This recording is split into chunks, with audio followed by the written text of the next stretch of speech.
Okay, Mr. Marshall, it is 6:30. You are a co-host for this meeting. We are recording and the attendees have come on in. So whenever you're ready. All right. Welcome to the Amherst Planning Board meeting of April 6th, 2022. My name is Doug Marshall, and as the chair of the Amherst Planning Board, I am calling this meeting to order at 6:32 p.m. This meeting is being recorded and is available live stream via Amherst Media. Minutes are being taken. Pursuant to Chapter 20 of the Acts of 2021 and extended by Chapter 22 of the Acts of 2022, this planning board meeting, including public hearings, will be conducted via remote means using the Zoom platform. The Zoom meeting link is available on the meeting agenda posted on the town website's calendar listing for this meeting, or go to the planning board webpage and click on the most recent agenda, which lists the Zoom link at the top of the page. No in-person attendance of the public is permitted. However, every effort will be made to ensure the public can adequately access the meeting in real time via technological means. In the event we are unable to do so for reasons of economic hardship or despite best efforts, we will post an audio or video recording, transcript, or other comprehensive record of proceedings as soon as possible after the meeting on the Town of Amherst website. Board members, I will take a roll call. When I call your name, unmute yourself, answer affirmatively, and then place yourselves back on mute. Maria Chow. Present. Jack Jemsek. Present. Tom Long. Present. We believe Andrew McDougall is going to arrive late. So I, Doug Marshall, am present. Janet McGowan. Here. And Johanna Newman. Here. Thank you. Board members, if technical issues arise, we may need to pause temporarily to fix the problem and then continue the meeting. If the discussion needs to pause, it will be noted in the minutes.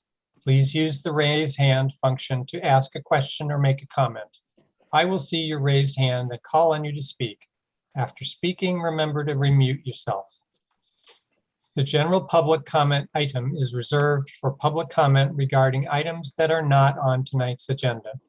Please be aware the board will not respond to comments during general public comment period. Public comment can also be heard at other times during the meeting when determined appropriate. Please indicate you wish to make a comment by clicking the raise hand button when public comment is solicited. If you have joined the Zoom meeting using a telephone, please indicate you wish to make a comment by pressing *9 on your phone. When called on, please identify yourself by stating your full name and address and put yourself back into mute when finished speaking. Residents can express their views for up to 3 minutes or at the discretion of the planning board chair. If a speaker does not comply with these guidelines or exceeds their allotted time, their participation will be disconnected from the meeting. All right, so it looks to me like we have a fairly full agenda for this evening. We have 2 hearings and several other items to discuss that may take some time. So I'll try to keep things moving along quickly, and board members, please try to make your comments this evening especially succinct. You don't need to say everything, in slightly different ways a couple of times. All right, so tonight we have, as the first item on the agenda is approval of minutes. These will be the March 16th minutes from our last meeting, and they were drafted by Chris and included in our packet. Johanna, I see your hand. I move to approve the minutes. All right, thank you, Johanna. Does anybody want to second that? I'll second. All right, thank you, Janet. Chris, I see your hand. Do you want to describe anything about the minutes? I just wanted to recognize Pam because Pam was really the one who prepared the minutes and I just edited them. So thank you, Pam. And thank you both. So do we have any board members who want to make comments or changes to the minutes? from March 16th.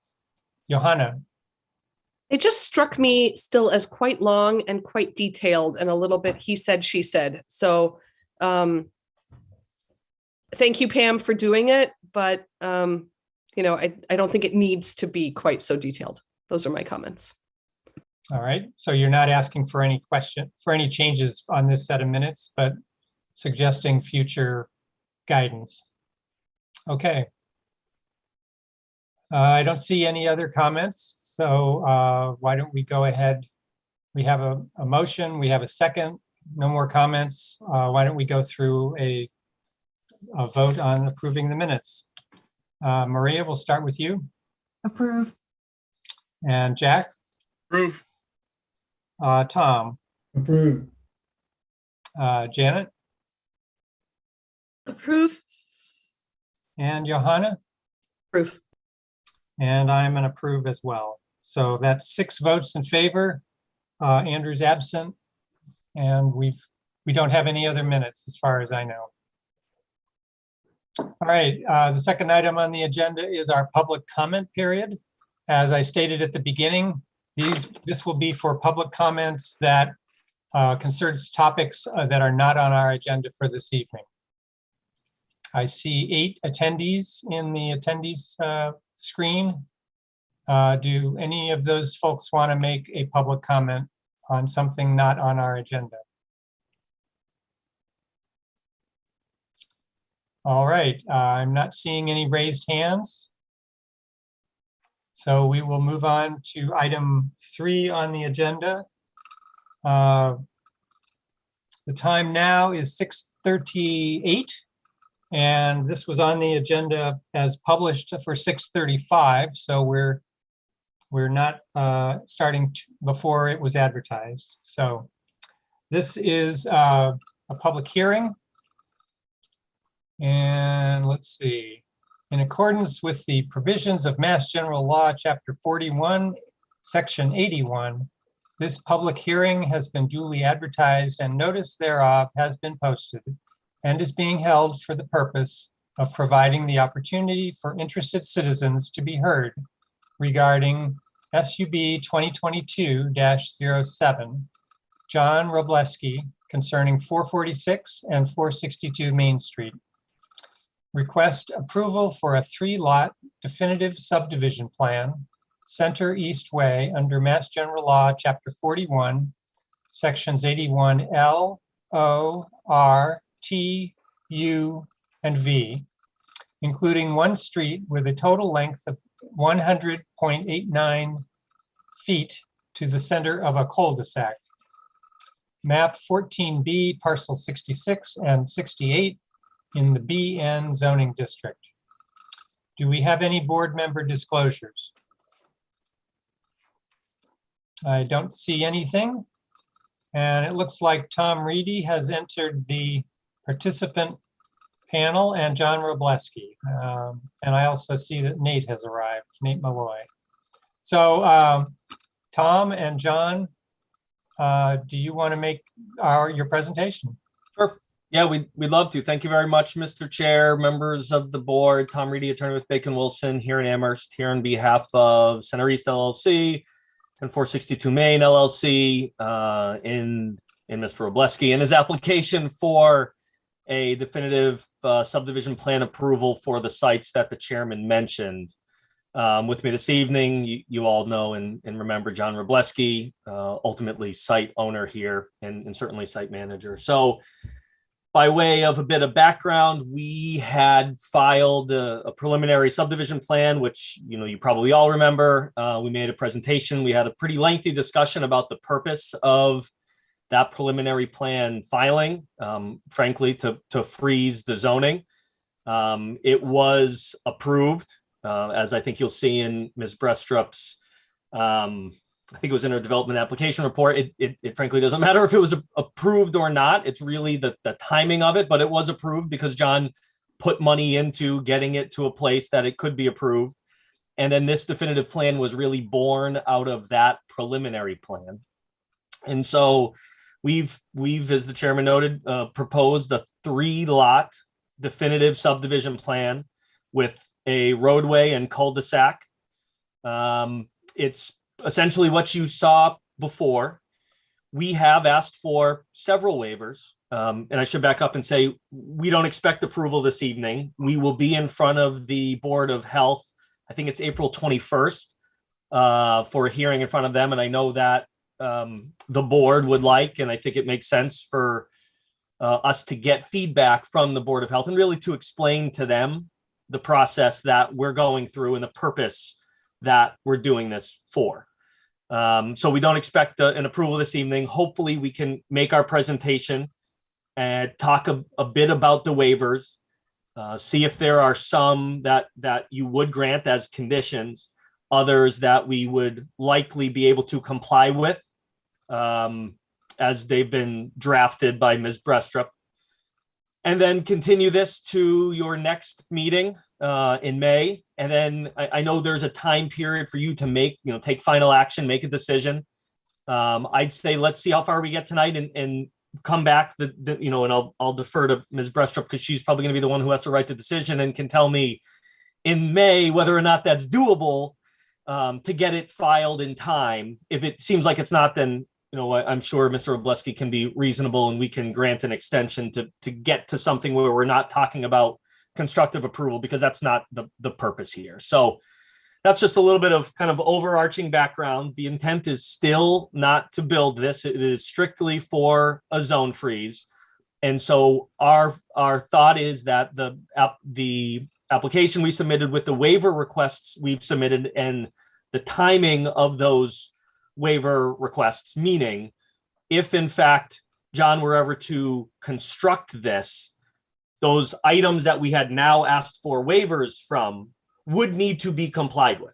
If he ever sought a building permit under this definitive subdivision plan, we would expect to have to comply with those things that we asked for waivers from. So just so you know, we're not trying to skirt around anything. It just makes sense for Mr. Robleski, I think sense for the town not to frankly waste more time than they already have, with all due respect, because this is the process that we have to go through. So again, just some context. And then, with that, if you'd like, I can share my screen and walk you through the project. It's going to be very similar to what you'd seen before. All right, thanks, Tom. Sure. Jack, Yeah, I was just, why is the Board of Health involved? State law. I believe it's part of the regulations for how this process works. Okay, Yeah, and I think it's typically in the context of like septic systems, overburdening of land, but it's functionally required, statutorily required, that we have to go through the Board of Health and they have to opine. okay, but there's no septic systems here. Correct. No, but Yeah. it's part of the process that we have to go through under Mass General laws. The Board of Health is a party to this. Okay, thanks. Sure. All right, go ahead, Tom. Okay, thanks. I'll be relatively brief, understanding that we will be back here again. And this is the same thing that you saw, a few months ago. So you've got, cover page, property owner, subdivider applicant prepared by the Berkshire Design Group, and Randy Iser over at Harold L. Eaton and Associates had performed the survey. You've got an index plan, you've got a key plan showing, I think everybody's familiar with the site. And if any point, Mr. Chairman, maybe after our presentation, you want to talk about the site visit, you can certainly talk about the site visit, the index plan showing a little bit blown out where we are. This is just an existing conditions survey.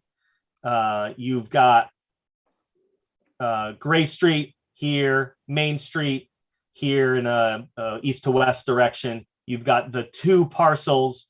This is that building that was approved and has been built and is fully occupied.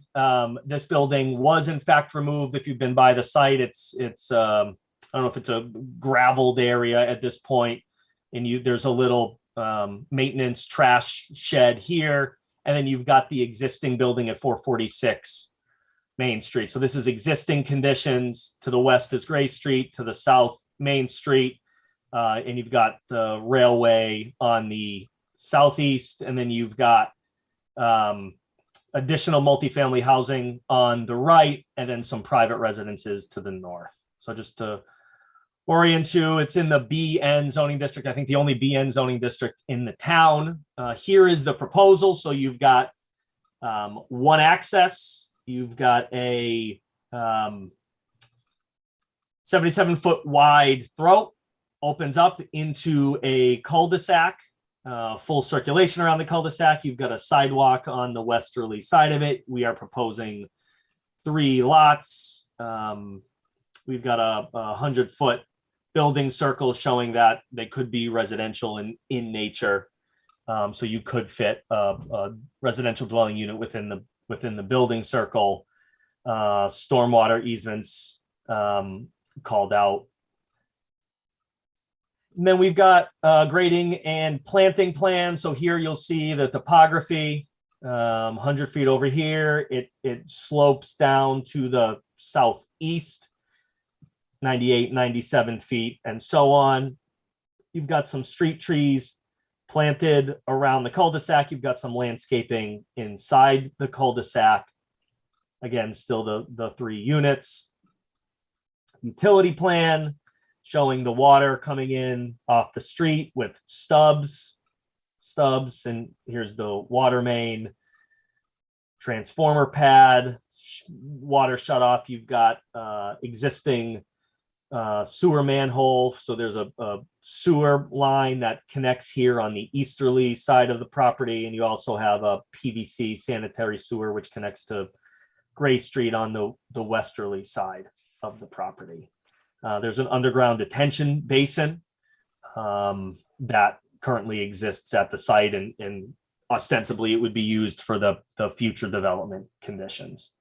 Then we've just got some specs, some bituminous concrete paving, what the specs are, the walkway, the curbing, the tree planting, your catch basins, stormwater treatment, outlet control structures, sanitary manhole structures, your detention basin, what that's going to look like, your subsurface infiltration system, maintenance port, and then you've got your inlet and outlet details. So some details that the town engineer would likely be more interested in. We haven't got any feedback from him, but I think he also knows what we're looking to do here. So not to breeze through it so quickly, but effectively that's what we're proposing. And, obviously, the town has pretty robust and usual rules and regulations relative to the subdivision of land.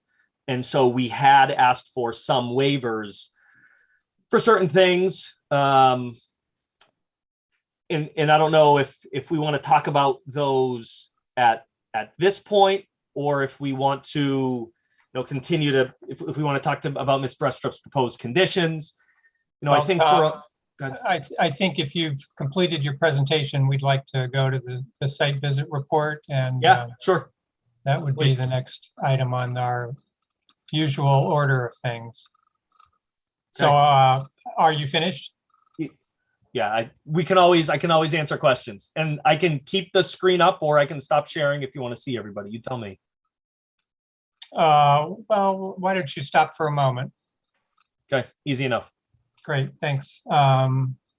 So we did have 2 site visits yesterday. I think Janet and I were at this property, and then Janet and Johanna and I were at the second property for our second hearing. Janet, do you want to do the site visit report? You're muted. I'm sorry, I would love you to chime in. I feel like I've visited this property at least 4 times so far, so I'm not sure if I can offer anything new. The new thing I noticed was that there was a roadway from the one parking lot to the other. And one of the really lovely old buildings was taken down. And the lot is pretty much just as described. It does slope down. There's obviously a brand new building on it. With I think 24 units or more. I can't remember quite. Do you have anything to offer? It's next to a railway line. I can't remember if there's a sidewalk in front. I was trying to remember that earlier. Is there a sidewalk? There is a sidewalk on Main Street. Yeah. I don't think there's a sidewalk on the Gray Street frontage. Yeah, I think just Um, on Main Street. And yeah. there's definitely ample parking for everybody because there's now 2 combined parking lots. And the older building that's there has several offices there, and I think 1 person who lives there too. And so, it's a nice site. The building, it's an attractive building that was built. The building that's there is still very attractive. I can't remember anything about locations of trees. Do you remember anything, Doug? I didn't focus on the trees. That was the first time I'd been on the site since the house was demolished. And as you mentioned, the connection between the 2 parking lots had been constructed.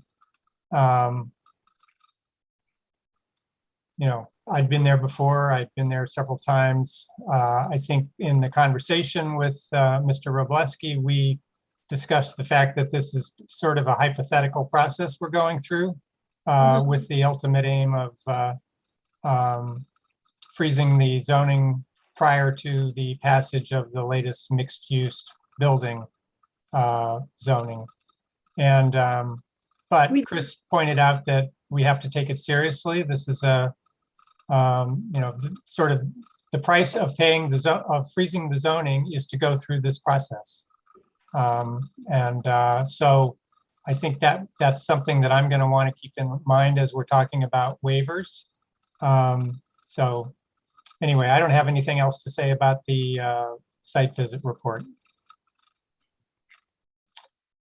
Okay, so Janet, if you don't have anything else, No, we'll I go don't. on. And the next usual topic is questions from the board. I think Tom or Chris, one of you, it might be good to just go through each of the waivers that's being requested so that we kind of get those fixed in our minds as we have the conversation. And Tom, I'm not sure we really need the visuals for that because most of your waivers are not concerning the actual design. It's concerning the process we're going through and the requirements of the process. Yeah, and I mean, if Ms. Brestrup wants, I can pull up, she had circulated our application and part of the application was the waiver letter. I'm happy to bring that up if we want to go through that. I think Chris might have a few extra from her development application report that she can just interject so we can talk about those. Sure, why don't you bring that up? Actually, before we go ahead and bring it up, but before you do any reading from it, I see 2 hands. Jack? Yeah, I just wonder if we could get a rundown of the pre versus post kind of development factors here, with regard to impervious cover buildings, et cetera. Just trying to get a handle on that. All right. That would be on maybe the second of your drawings. Is that right? Yeah, let me.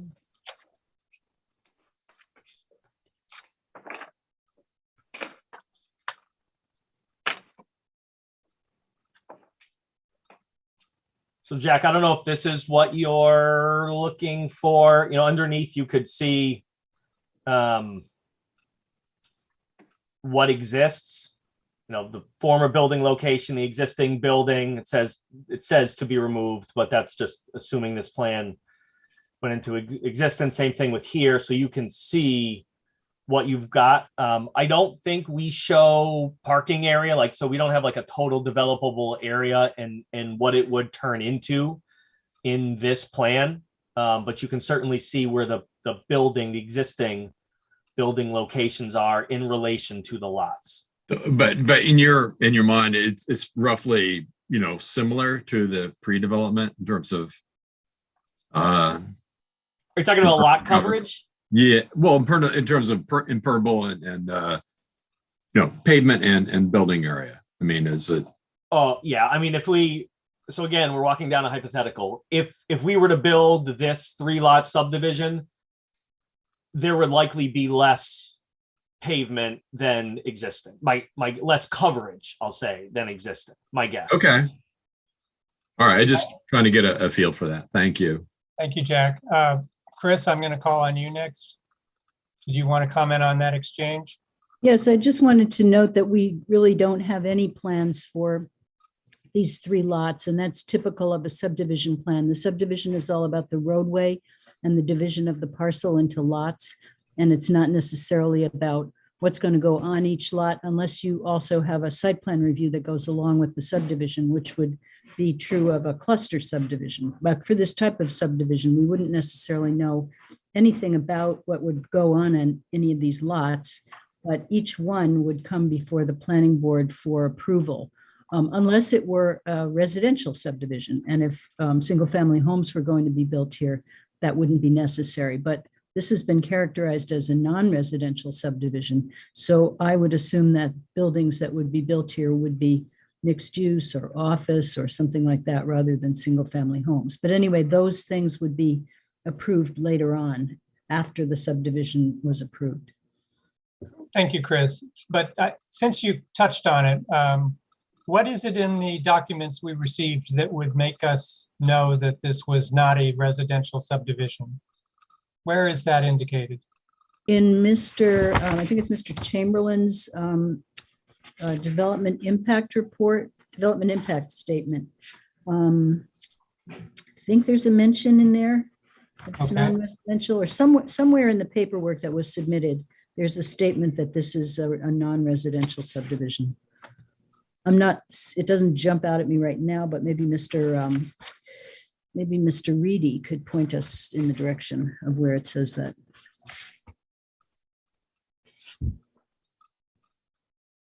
Tom, you have any? I'm ideas? looking myself. So It could be that it was in the, oh, here it is, yes.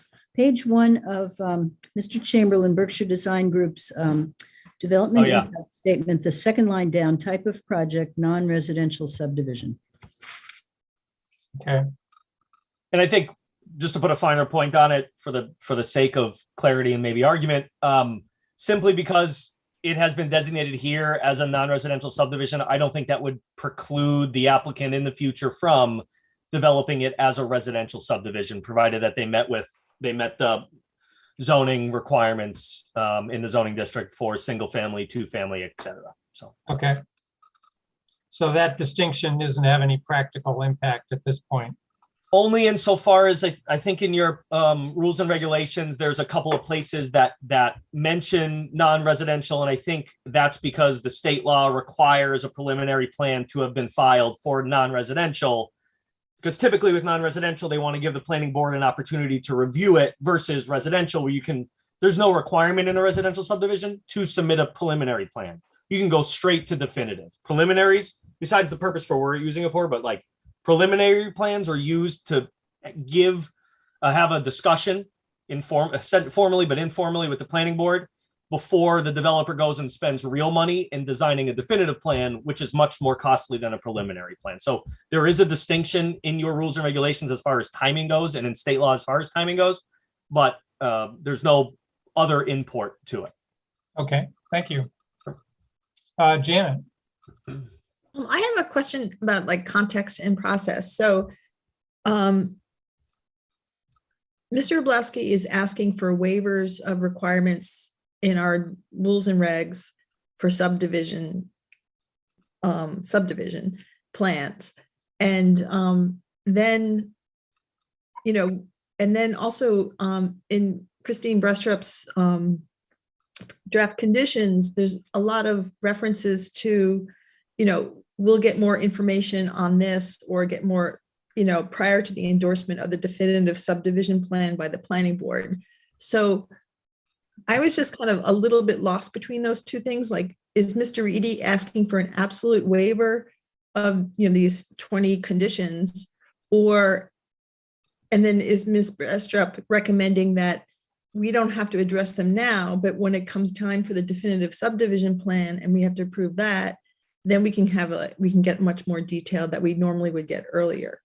And Janet, this is this definitive subdivision plan discussion. Yeah, but So when we so the later is probably when, in the event that they actually want to build this subdivision, Well, I when think- they come for site plan review. So I think there's some time limit where we have to have an endorsement of the definitive plan. So I just wanted to see if Chris could give me the context of it. Are we talking about waivers of conditions forever? Or Okay. are waivers till endorsement, and just put us in time and space? All right, Chris? So You are- one thing is that the planning board can waive any requirement that's in the planning board rules and regulations. The planning board can't really waive state law, but your rules and regulations have a lot of specifics in them, and you can waive any specifics that are in there that aren't also in the state law. So that's one thing. The way the planning department is looking at this now is that, Mr. Robleski is asking for approval of this definitive subdivision plan. And that is something that takes effort on the part of town staff and effort on the part of the planning board. And I think we all need to take this seriously. And in my mind, and I believe in the mind of the building commissioner, we think that most of the items that are required by our subdivision rules and regulations should be provided. And the conditions that we've suggested would require those conditions to be satisfied, or those requirements to be satisfied prior to the planning board actually signing a definitive subdivision plan. And whatever Mr.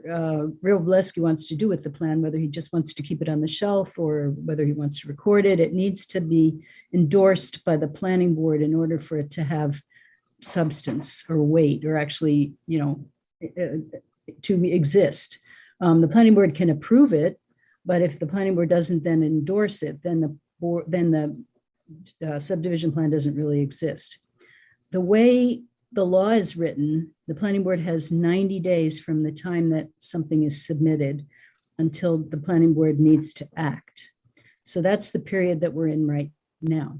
But the rules are undefined with regard to how long does the planning board or the applicant have to bring back the documents for endorsement.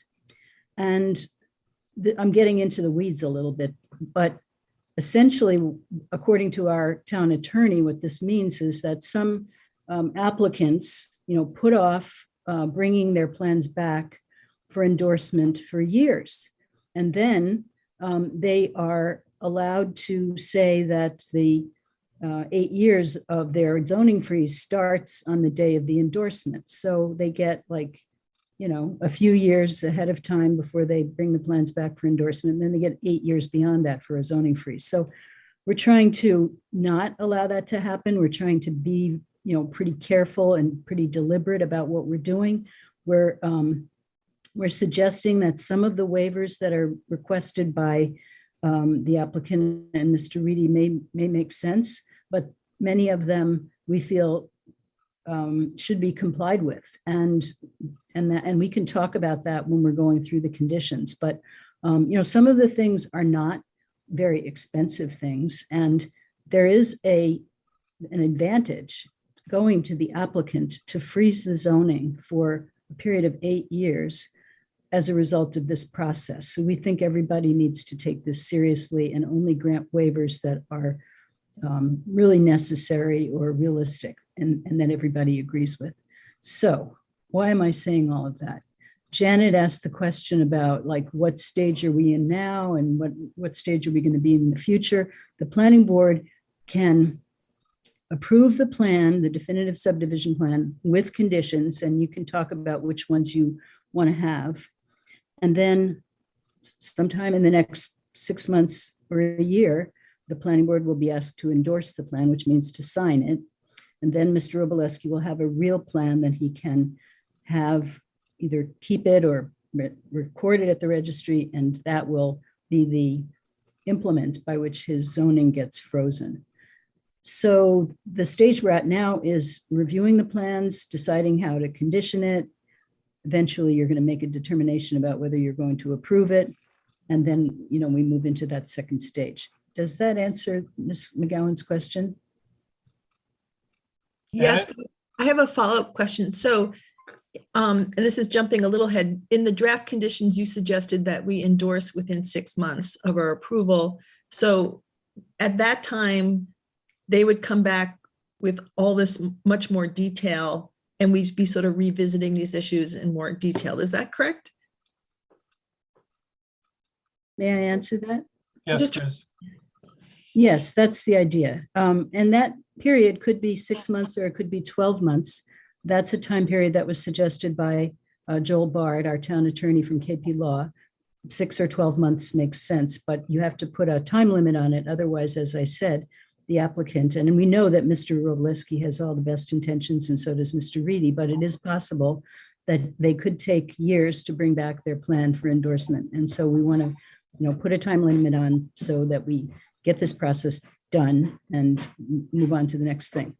Chris, can we compel them coming back with the material needed for endorsement?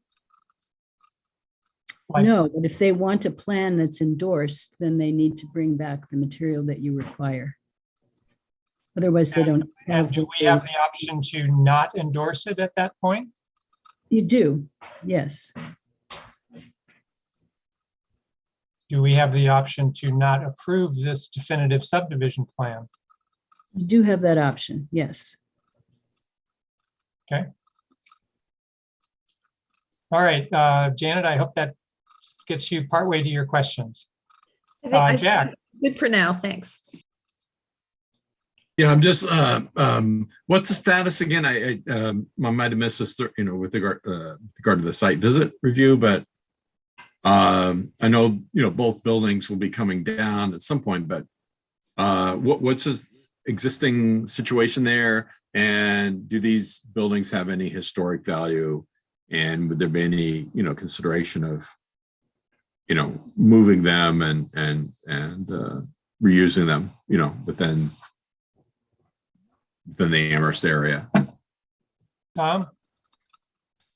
Yeah, so there's that. And I think Ms. Brestrup had her hand up. I might steal her thunder. If you want to go, I'm happy to relent. But yeah, so there are 2 existing buildings on the site. And I guess I'll be clear in my answer. For the purpose of the subdivision, I don't think any of this stuff matters. For the purposes of ultimate site development, we'll be back before you probably in the relatively near term, next couple of months, in a totally separate process that's separate and distinct from the subdivision approval. I think for site plan approval for what Mr. Robleski is looking to do on that 446 Main Street site. You'll see what the ultimate plan is. So and I know this is tough to wrap your head around because, we're talking about this being a fiction, which it is. And I also want to take a step back and say, we respect the process by requesting these waivers.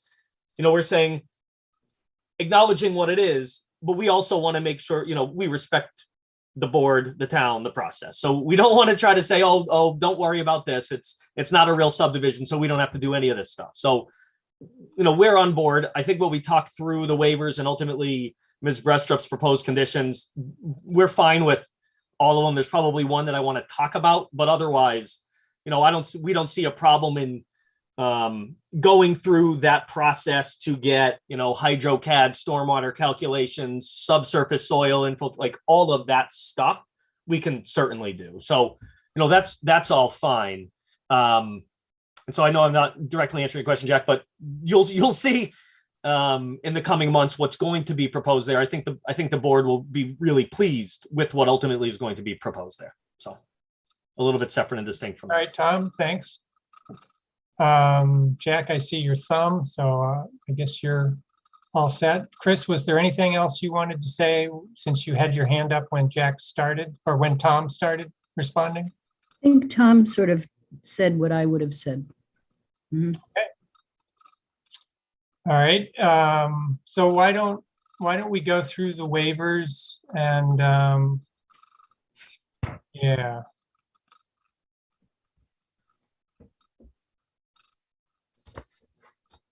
So as Ms. Brestrup noted, one of the things that I like about your rules and regulations, as many other towns have, you have the ability to waive certain strict compliance with some of those requirements. So what we've gone through here is, some filing requirements. So 3 overlay acetates depicting flood-prone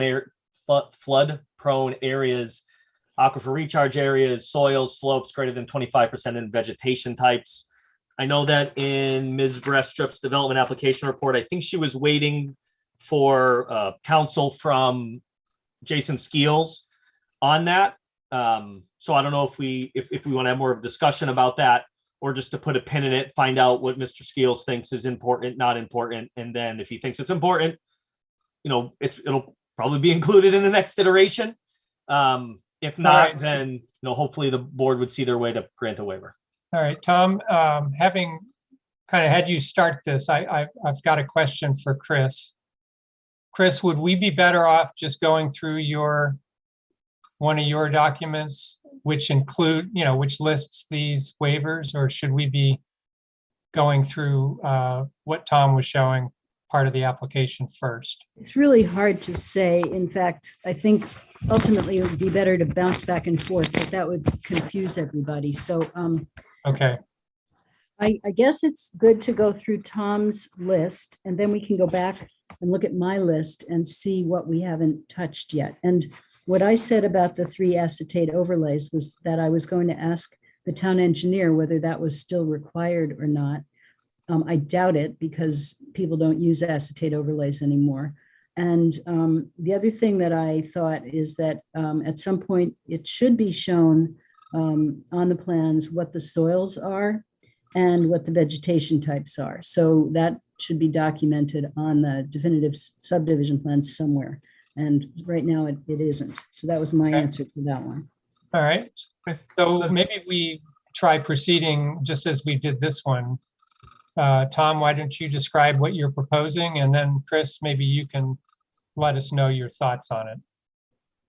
Great. So the next one is the definitive plan contents. And so the scale that we've proposed is 1 inch equals 20 feet. Required is 1 inch equals 40 feet.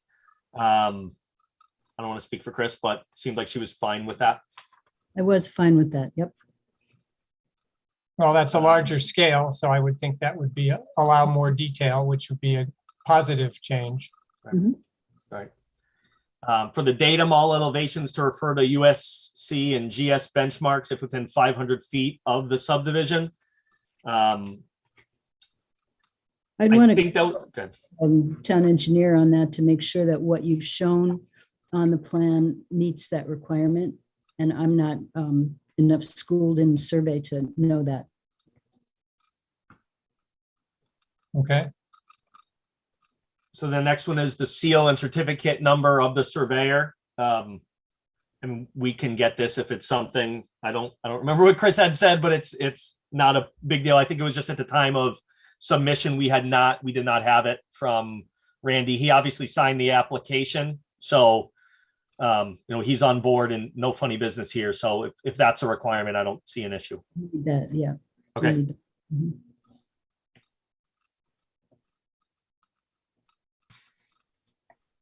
And then we start getting into those where knowing that this wasn't going to be built from our perspective, not going through that exercise and expense. And so the first one is subsurface soil conditions on the track and test pit data. I assume this is related to the use of a septic system? Well, so no septic, but for stormwater. So Stormwater. you get curve numbers, you do hydrocat analysis, and then you figure out what the stormwater does on site. And not to put the cart before the horse, but this was something that I think we're fine doing. John has all the test pit data. He's just going to have Berkshire Design go through the time, et cetera, of doing a hydrocat analysis showing, what the impervious surface of Center East Way does, and then showing how, we've come up with a stormwater solution for it. So, again, we can certainly comply. So I don't want to say like we're withdrawing these technically, but we get the sense that if they're not going to be granted, we're gonna comply. All right, Chris, what was your comment on this? You just, That's what I wanted Mr. Reedy to say, exactly what he said. Okay. I mean, invert rim and of manholes, I think same thing. That's just another technical level of design showing like topographically where those manholes are going to be. But if you want us to really go through and design the site, then those will be certainly part of it. It seemed to me that those were done appropriately. There were rims and inverts on those manholes. It could be checked again, but I didn't have a problem with that. Okay, I'll check.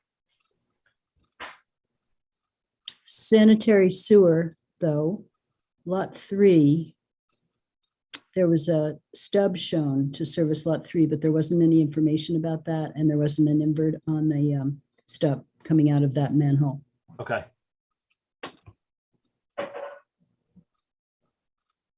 And I also wondered, this is a detail, but should there be a Y connection for lot 1? There's a connection that shows a T connection, but I didn't know if that was appropriate. So that was just something that I wanted somebody to look at. Yeah.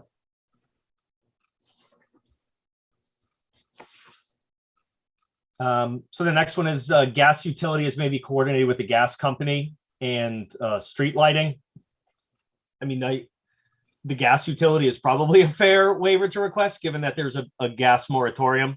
And I think street lighting, what Ms. Brestrup has said is that the planning board traditionally requires that there's a street light at the head of the way where the new road intersects the existing road. And that would be fine as a condition. And if you spoke with the town engineer and he gave us an email that said that's not necessary because there's enough ambient light, then I think the planning board would go along with that. Okay. Drainage calculations, again, given the fact that, we're not going to construct this, we thought, why go through the exercise of the drainage calculations? But again, going back to the earlier comment that, we'll design the site as if it were to be built, then we'll provide those drainage calculations. And we can get those to Jason so he can look at them and confirm that, the water runs downhill and it doesn't leave the site faster or less quality than it does pre-development conditions. So that was 15. And what I had suggested to try to find that middle ground for some of these was, prior to actually constructing the subdivision, we would provide these. I can appreciate how the board may not want those and wants to opine or approve a plan that doesn't have those. They'll be the last ones that I have here. I'm going to make that request and I'll explain why. But for these, I think it makes complete sense for the board prior to approval to have that information, or between approval and endorsement, which, as Ms. Brestrup noted, endorsement's really the big thing here. A survey tied to the Mass Coordinate Survey monumentation. This came from Berkshire. I think it's something that we just asked Jason about and see if he's okay with it.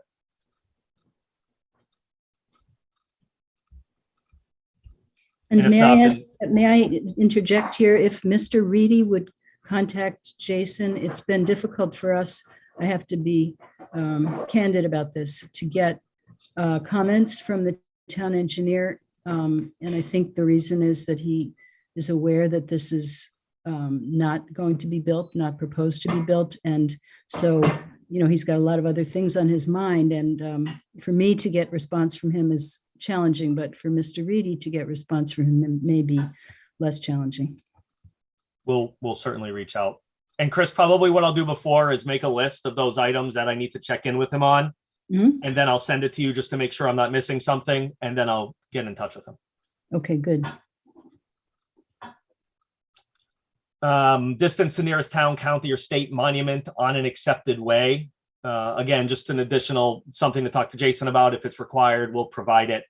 In your mind's eye, a lot of times subdivisions are done on large tracts of land where they might have 50 feet of frontage. And so, they go back into 600 acres. So a little something different here. So just to consider that as we're requesting these. Sketch plan showing potential development for any adjacent land owned by the applicant. I would suggest everything's developed around there. So this probably is a fine waiver. profiles of proposed streets and sewers. Again, that's something we didn't provide given our position on this, but it's something we can provide. Same thing with cross section for roads. So those are a couple of things. So those won't be waiver requests. I thought those would be pretty easy to manage. Yeah, precisely. Yes. And then maybe I'm going to skip performance guarantees and just go down because a few of these I'm going to just glob together and hopefully have a discussion about. Streetlights, same thing. I guess we'll check with the town engineer. If he says you need one, we'll put one. If he thinks we're fine, then we'll ask for this waiver.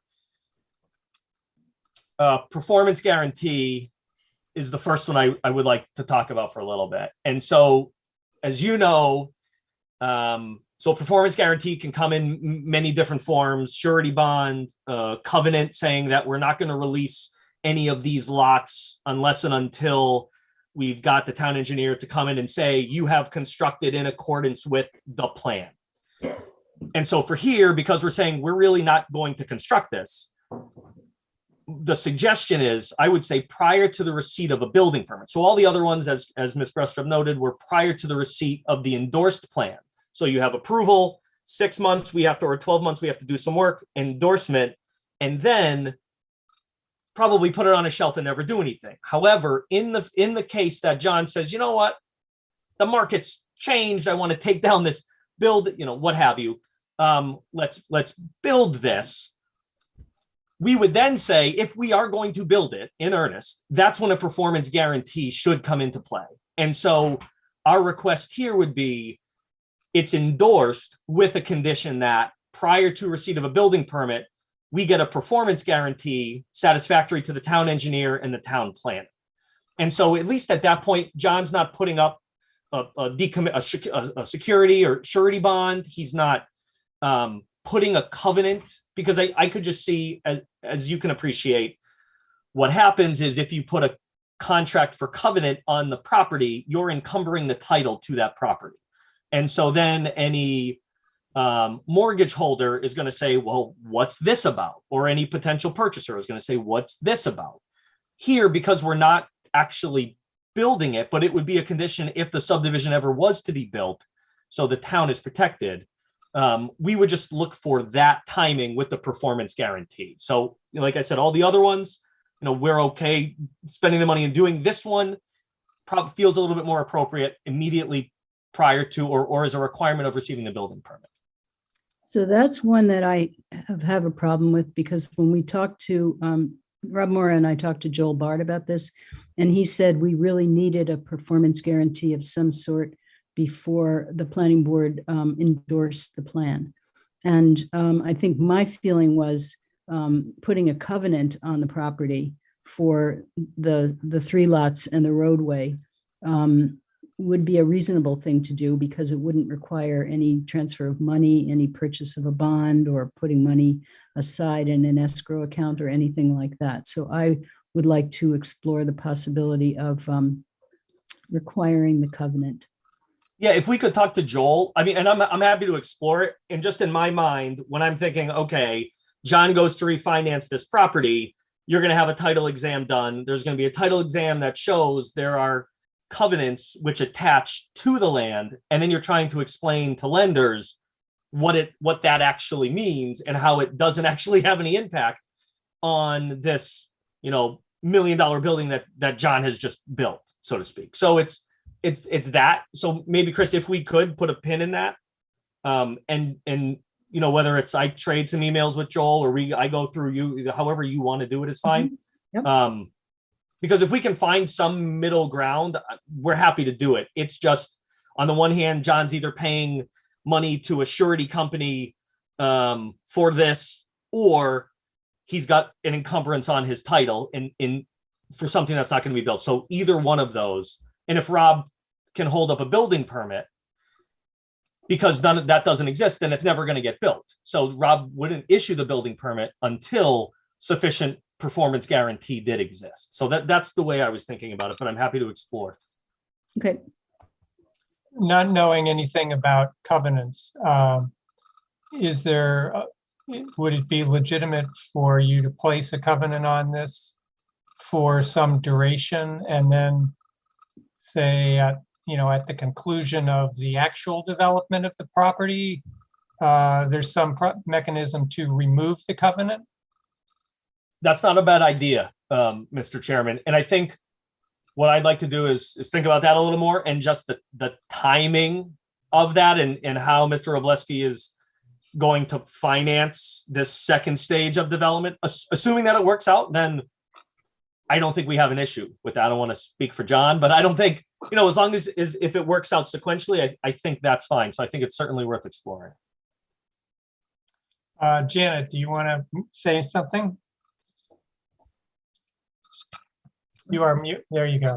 So I think usually the performance bond is not just is to make sure that, is to protect the public for when the developer starts but doesn't finish, or digs and puts some infrastructure in but doesn't sell the lots, or, in a recent case, doesn't do the top coat of the, I guess we had covenants for that one. I can't remember. Top coat of, doesn't finish the project. And so I would be uncomfortable tying it to the building permits, because if somebody, I'm not saying Mr. Robleski, but just the developer kind of goes down, goes bankrupt in the middle of the project, that's what the performance bond or the covenants are for, is to protect the public from a half-built project. So I would like to see the covenants or the performance bond, which also could just be 5 years, or, you buy a performance bond for 5 years and then it will, extinguish whenever, the thing is built. I would be very uncomfortable tying it to the building permit. I don't think that will help give the guarantees that we are looking for normally. And if I could just put a pin in that, and I think we probably have a solution, but what you mentioned was when somebody starts and doesn't finish. What I'm saying is, prior to that start, like, we cannot start. A developer could not start unless and until they had that guarantee in place. What I'm saying is, just don't make that as a requirement of endorsement. So the sequence is, approval, 6 months to a year, endorsement, and then some period of time, if ever, before construction starts. Construction could never start if that, during that, between endorsement and I'll put it here, and construction start, if we didn't do what we had to do. That's just for clarity. That all said, let us explore and see if there's a way to smooth this over so we're not going through brain damage. Right. Okay. Okay. John.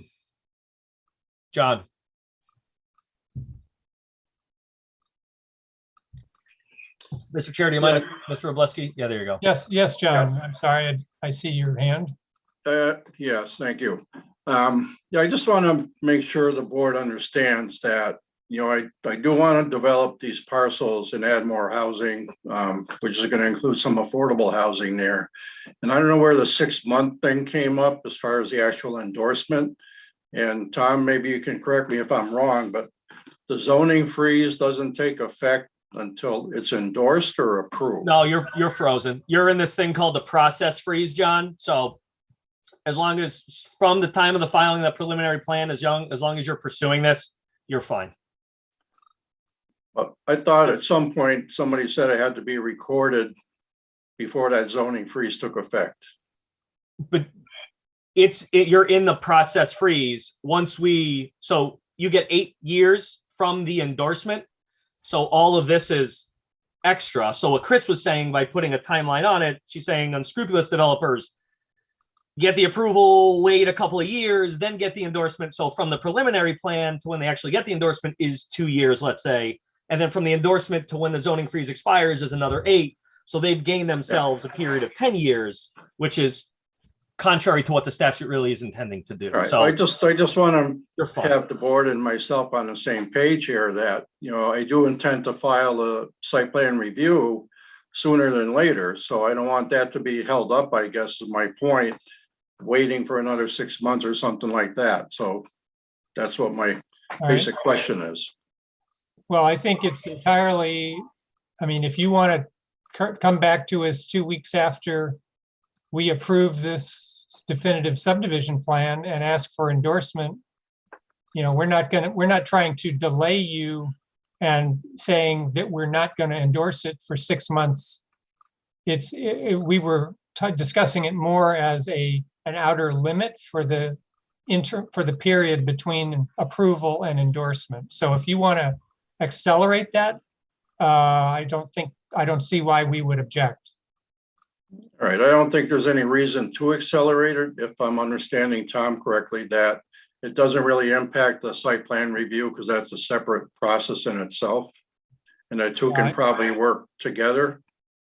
Yeah, I think Simultaneously, you're already, not together. you've already frozen the zoning, so we can review a project under the old zoning anytime. Okay. I think the endorsement is the thing that starts the 8-year time clock. And that's the primary implication of when we do that endorsement. Understood. Thank you. So then, two more, Mr. Chair. This section here, I think it's going to have a similar outcome. However you deal with the performance guarantee is going to be mimicked in this section. And then this last one is just, there's an inspection fee that gets paid to the town. I think it's almost $1,100. I may be off a little bit on my numbers there. And so this is one where we would say, prior to us actually constructing something, we'll pay prior to getting the permit to construct something. But to have John put it up $1,100 when he's not going to construct something, probably there could be a better way to do it. So that's our request. Chris, I don't know what your sense is on this one. Thanks, Tom. Chris? That one makes sense to me. And I actually didn't even have it in my list of things that I talked about in the development application report. So that would be a waiver that we would support. Okay. Okay. All And that's right. it. So thanks for going through those, Tom. And Chris, it sounds like you and Tom have some conversation with Joel Bard and Jason Skills. Jason and the Board of Health, obviously. And so do you, Chris, have what you need from us this evening? Have you accomplished your goal of introducing this project and starting to help us understand what the issues are? Yes, I think so. All right. Board members, are there questions you want to ask of Mr. Robleski's team this evening? This will certainly be coming back. Chris, I think in some of our communication earlier, you'd suggested May 4th, I think, a month for when this could be brought back. Is that right? I suggested May 4th because that would be after the Board of Health would meet on April 21st. Your next meeting is April 20th, so I wouldn't suggest continuing to April 20th. So May 4th is the correct date to continue, in my mind. Okay. And Mr. Reedy, does that time That's fine. seem adequate or not excessive? No, I think that's fine. Okay. Thank you. All right. Okay, so I assume we need a motion to continue this hearing to May 4th. Johanna? I'm happy to make that motion, but are we going to have a chance to ask questions too? Oh, yeah, sure. Then why don't you hold off and we'll continue with board questions. Go ahead. Okay.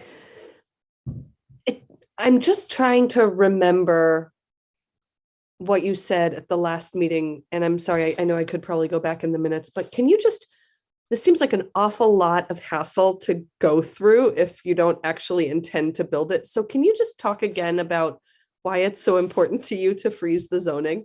Yeah, sure. So it's, I don't know the date. I don't know if it was January of this year. I've forgotten, but the town had passed mixed use zoning bylaw that modified what was required as far as what had to be dedicated in the floor space to commercial uses versus residential uses. And that, given what Mr. Robleski has found, given this location, that would be, for downtown, probably makes a lot of sense given the amount of walking traffic that you have there and how businesses kind of beget businesses, if you will. This is right on the outskirts of the downtown, if you will, down the hill. And so having to be obligated to perform with, I think, the 30% would be detrimental to the project here and would probably would probably not provide additional housing or affordable housing. As Mr. Robleski has said, that's the intent, as you'll see, and pick a number, a month or so. So in order to keep the zoning as it was at the time prior to, that's why we're going through this. Thank you.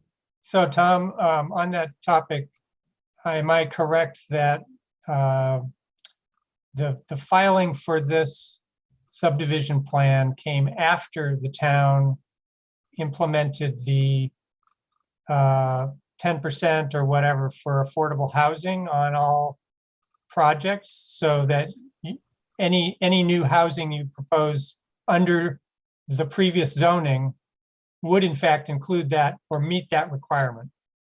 Correct. Yeah, we're subject to, yes, that was in the zoning bylaw at the time we froze the zoning bylaw. Right. And you can't- Okay, so it's really just the mixed use Yes, change that is frozen. correct. Okay. All right, great. Jack, Yeah, I just wanted to second Johanna's motion. oh, okay, thank you. All right, is there any more board discussion or questions for this evening? All right, going once. All right, so we have a motion and we have a second. Do we want to open it up to the public? Oh, thank you, Tom. Sure. All right, attendees. All right, we're up to 12 attendees. Anybody, any members of the public want to make any comments?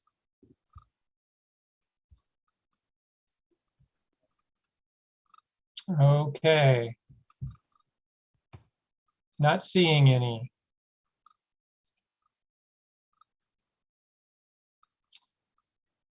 Okay, why don't we go ahead with our vote to continue this hearing to May 4th. Do we need a time certain, Chris? Why don't you say 6:35 if Pam agrees with that? Pam is my sanity check. Only problem with that, Chris, is I did not bring that clipboard with me. So I do believe, to the best of my knowledge, that we can do 6:35. I think so All right. too. Yeah. So Johanna, are you all right with amending your motion to include the time of 6:35 on May 4th? I love that amended version. Okay, and Jack, you still second? Okay, I see a thumb, so we will conclude that you second the amended motion. All right, so we'll go through a roll call. Maria Approve. and Jack. Approve? Tom Aye. and Janet. Aye. Thank you. And Johanna, I and I'm an I as well. Okay, Tom and John, thank you very much. And I guess we'll see you in a month. Great. Thanks so much. See you.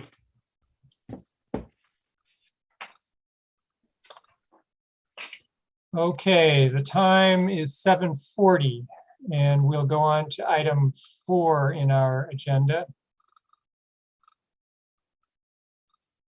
This is a second public hearing, SPR 2022-12, Amherst Office Park LLC at 19 Research Drive.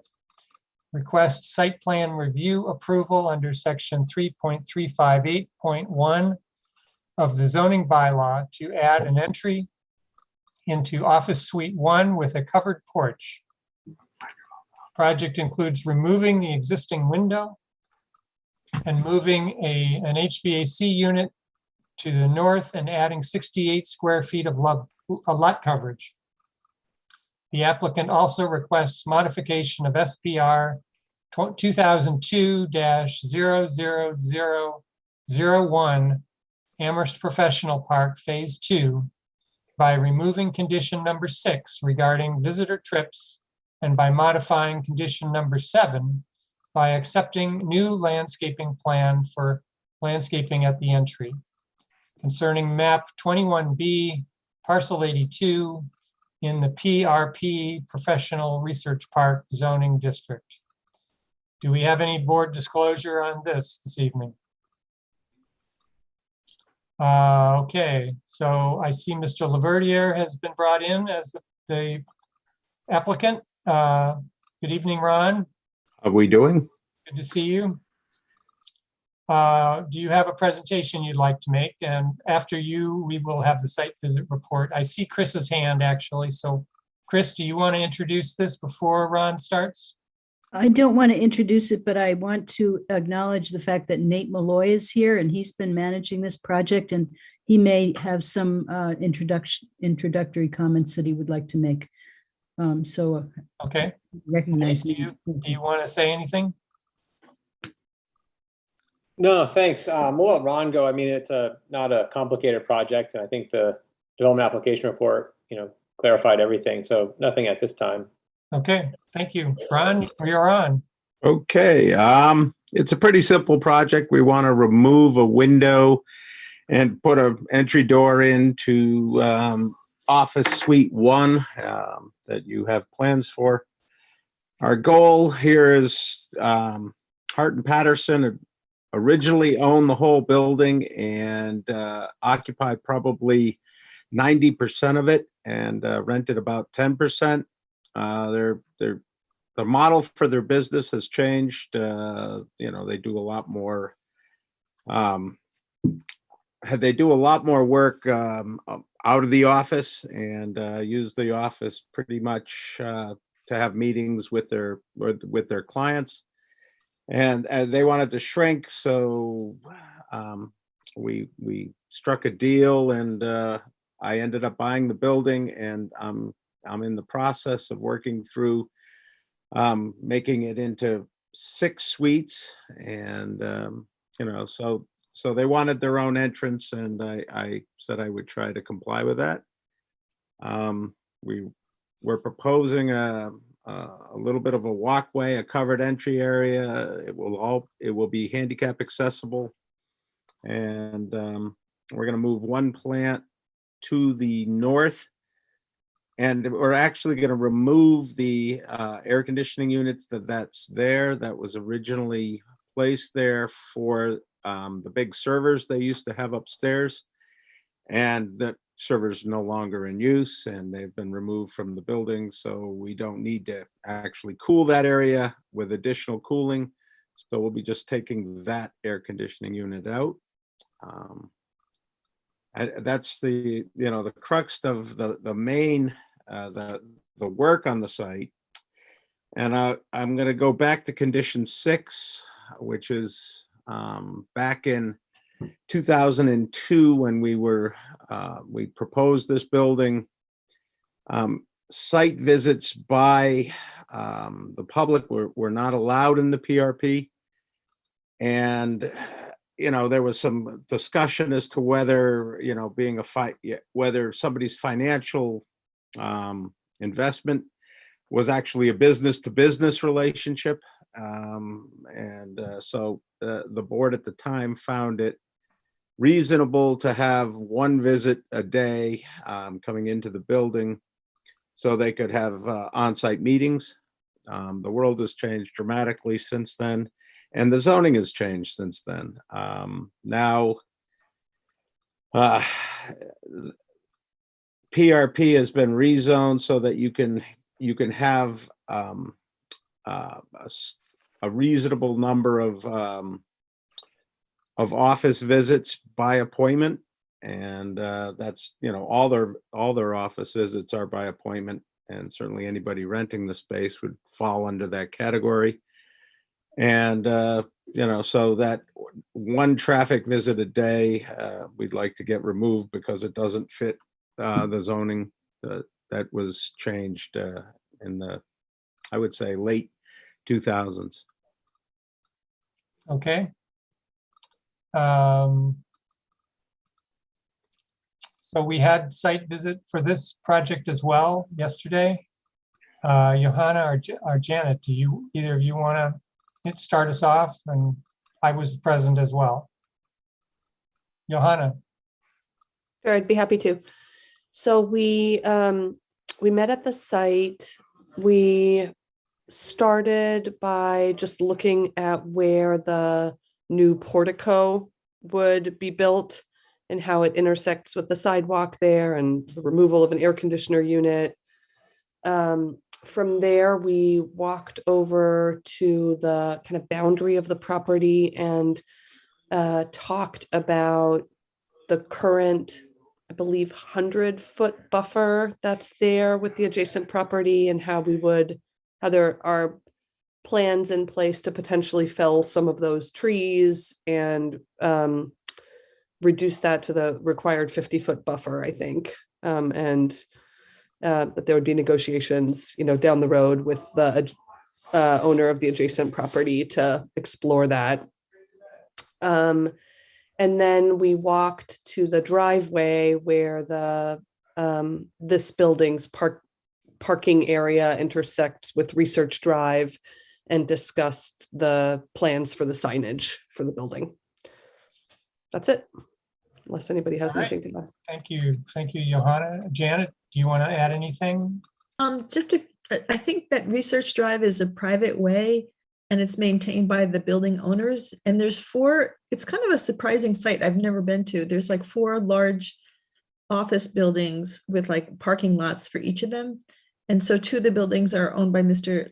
Laverdier and one is by Kate Atkinson. And I lost Dr. Atkinson. I forget who the other person was. But they're kind of nestled away and they seem to be right next to a small apartment complex. And then also a residential neighborhood of single family homes. That's actually hard to see because there's so many trees. It's easier to see the apartments next door. But all the buildings were, pretty attractive and well maintained and landscaped. It was kind of private. Like I never even knew it really was all there until I showed up and stuff like that. So. But every building has its own parking lot. Great. All right, thank you. All right, questions from the board. Jack? I have to say, I've been a working participant on Research Drive for how many years, Ron? Is this a board disclosure, Jack? It's a disclosure, yeah. So I'm familiar with it. Also, I'm saying, but I do want to say that I think Ron has done a great job in terms of providing increased housing and commercial stock within the town, and he brings a lot of ingenuity into his project. So just wanted to say that about Ron. Okay, thank you, Jack. Are there other questions from the board? Janet? I have a question about what the current requirement in PRP or limits on visitors. Is there like a cap in the number of visitors or just that everybody has to be by appointment? And is there a bylaw section I can look at? Nate, would you like to answer Nate, that? do you want to answer that? Sure. Yeah. So after this building was permitted by site plan review, the zoning changed, right? So in the development application report, it was originally there was just one kind of office category, and now there's 3. So 3.358.1 is technical or professional offices, and some of those conditions in the use chart is Okay.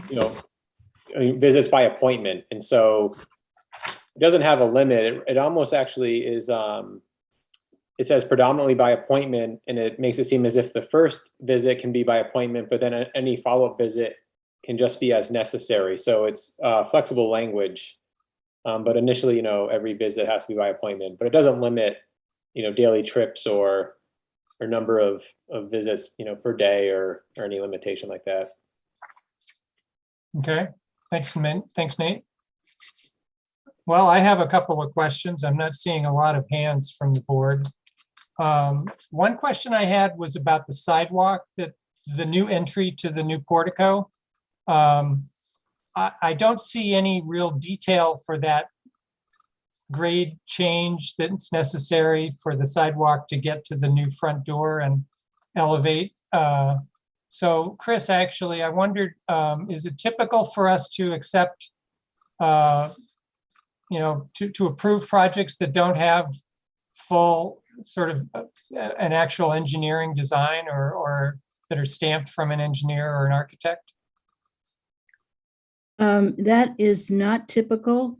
This is a very small project, and you could ask for information about the elevation of the floor level and the elevation of the sidewalk if you want that information, and then the slope could be calculated.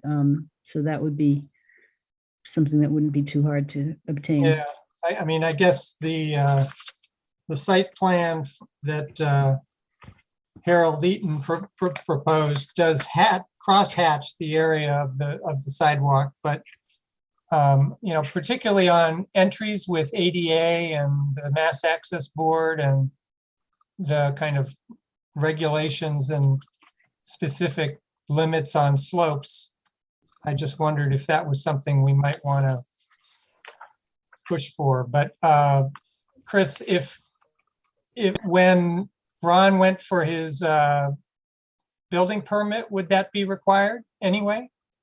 That will be looked at when Ron goes for his building permit. You could have a Okay. condition that says that access must be handicapped accessible. All right. Well, I mean, the building code would require it to be handicapped accessible anyway. So I don't know Yes. that we need to add that. Okay. Okay. And then the other question I had was about, there were several photos included. One was a photo of a light fixture, and I just wondered why we had that photo. That It's not obviously dark sky compliant so it wasn't clearly a fixture you were going to be proposing to use. So what was that for? that photo of the light fixture is the light fixture that will hang in the portico. So once it's in the portico, it's basically dark sky It's compliant. shielded, yeah. Yes. So I mean, that's, it'll be above the level to which the trim boards go around. So, that would make, Okay. it's just a very nice LED fixture that I kind of like the way it looks. So that's Okay. why I Thank took a you. And picture of I it. assume the photo of the front door is probably the existing front door, and you're going to duplicate that in the Yes, new with the- entry? Okay, Yes. thank you. Tom, or before we get to Tom, Chris, do you want to comment? Yeah, I don't think it would hurt to put on a condition that says that sidewalk, from the sidewalk up to the door, needs to be handicapped accessible. It sort of calls it out to the building inspectors who are looking at the plans as Okay. something that you talked about and want to make sure that it occurs, right? Okay, yeah. All right, Tom?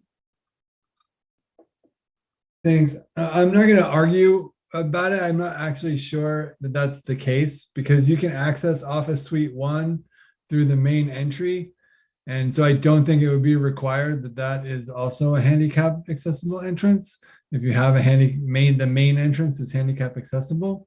So I don't know the rules on that, but my guess is that we may not actually have to require that given that you have that interior access from the vestibule. So I'm to tell me I'm wrong, I support all these entrances being handicap accessible, but I'm guess what I'm saying is I don't know if they can hold us accountable or we can hold them accountable given given the law.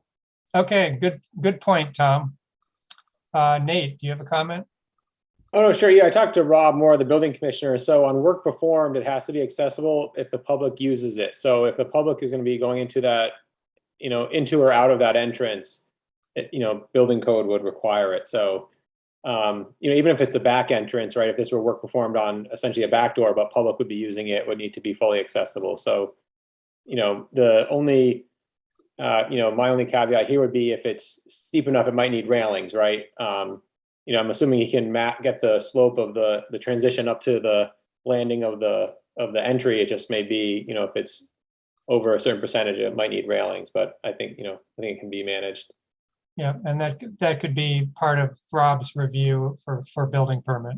Right. I mean, it says on the plans it'll be, lower than that slope. So essentially it's a sloped walkway, not a ramp, so it doesn't need railings. Right. Okay.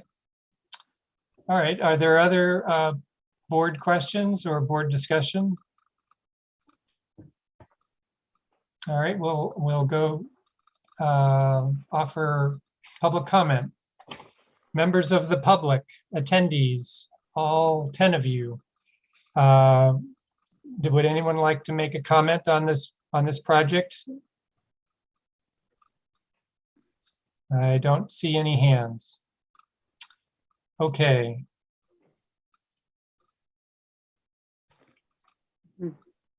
Mr. Marshall, Okay, one has Chris. popped up. I'm sorry, Pam? One public comment hand has popped up. Oh, all right. Oh, Okay. good. Thank you.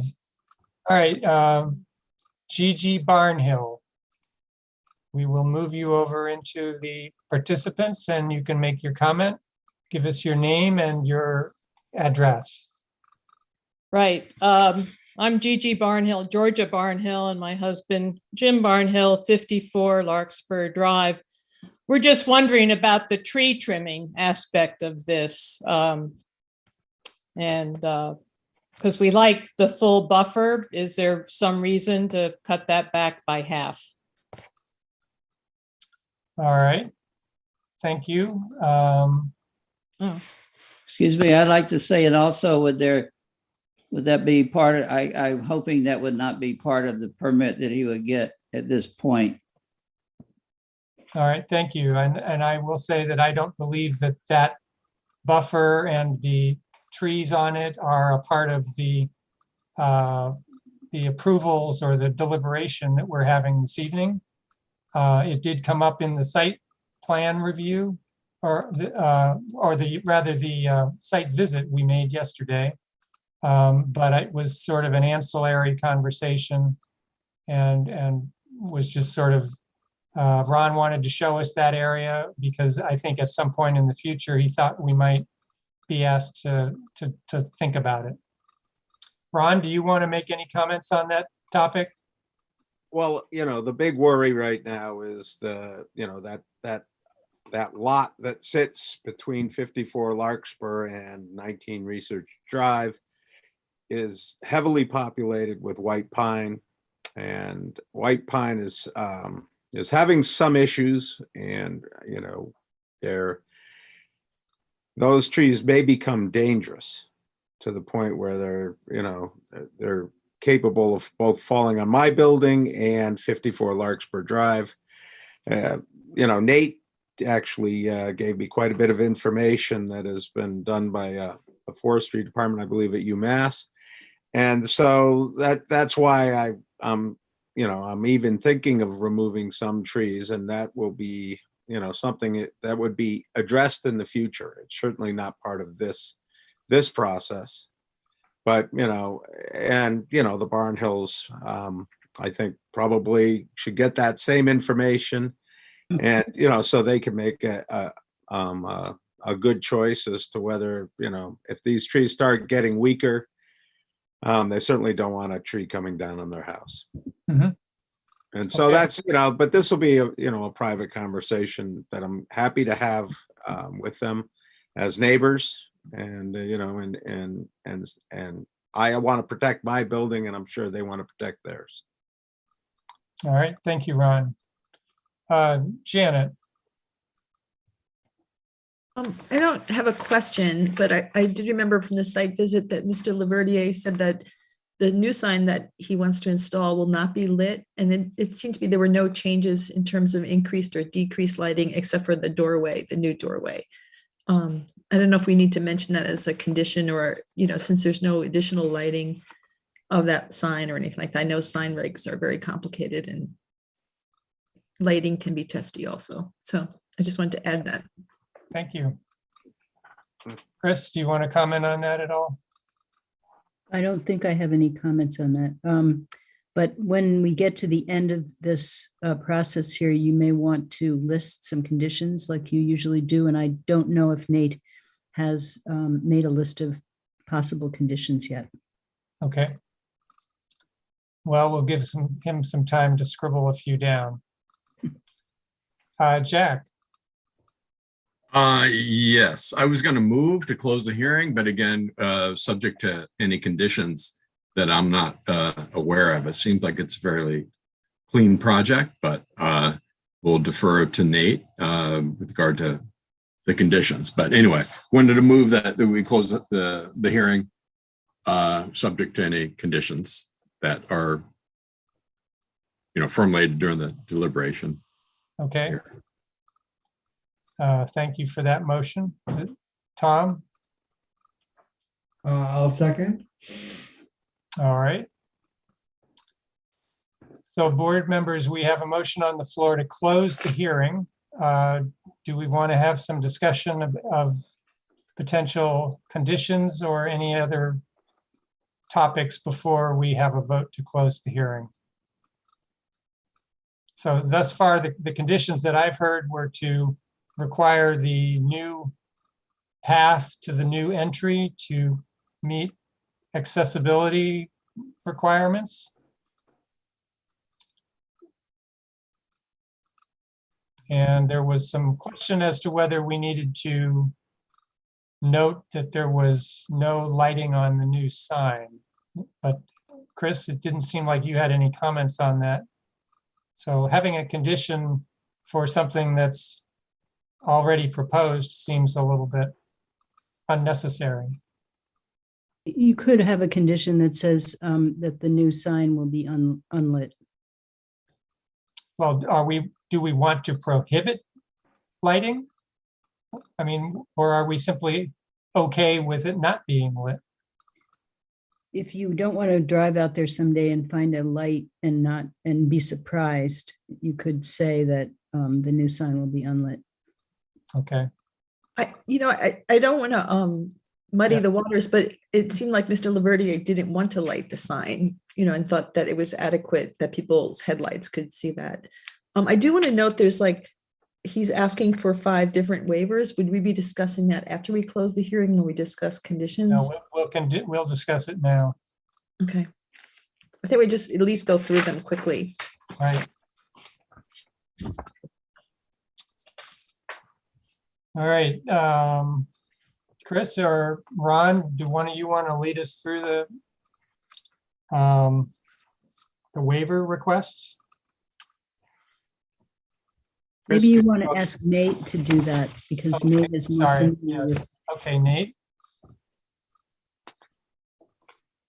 Sure, thanks. And I was going to comment about the sign too. I think it's fine if you say it's an unlit sign as a condition just to reinforce the point. And so, what the planning board is approving is actually the new survey, right? The site plan. So that shows, there's like 3 pole lights on the site and everything that's there. So I think, I think the few conditions that were discussed is fine. So, Well, Ron. I'm sorry, Nate, but the second of the waivers says the lighting plan, the existing lighting is unchanged. Right. Except for a new hanging light in the new entry, which means there's no new light at a sign. Sure, but I think, like Chris was saying, it could be in the future that they would want to illuminate the sign or that happens. And so I know it's not indicated at all, but sometimes that, they'll have a ground mount light, uplight on the sign. So I agree. So that's the second waiver request is from a lighting plan because there's no changes other than the hanging light in the portico. Right. A waiver for the landscape plan. Ron mentioned it shows on the plans removal of 1 or 2 shrubs and the planting of 1. So there's really no significant changes in terms of the landscaping. Requested a waiver from the erosion plan. I mean, there's no wetlands and it's a minimal. There's 68 square feet of new lot coverage, so it's a minimal disturbance to the ground.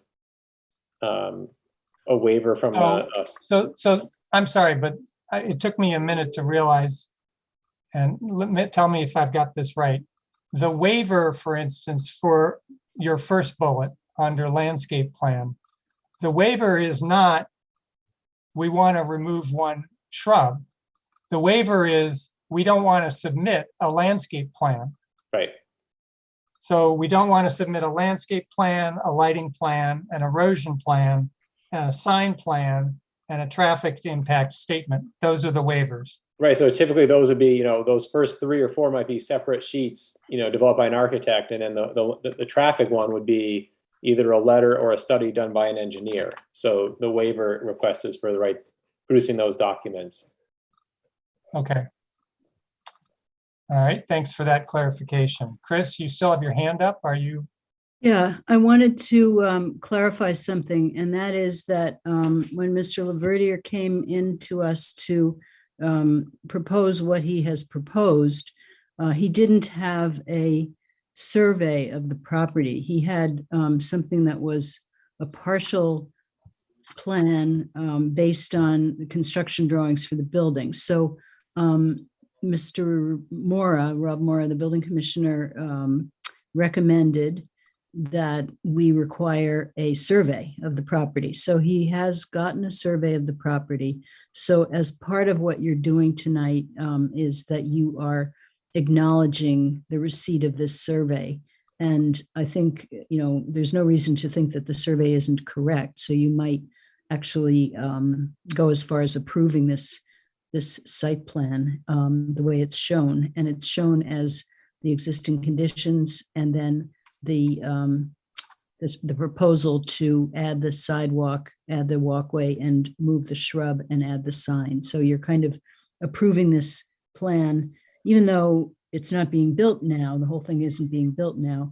This is a survey that we are going to use going forward. So the next time Mr. Laverdiere comes to us and says, I want to add a couple of parking spaces over in the corner, or I want to add another entry to another part of the building, or whatever it is he might say, that we have a starting point. And so acknowledging this survey and approving it as, the survey of the property, I think could be an important part of this process here. And maybe Nate wants to comment on that because he's spoken with the building commissioner more about this project than I have, but that may be a worthwhile step to take. Nate?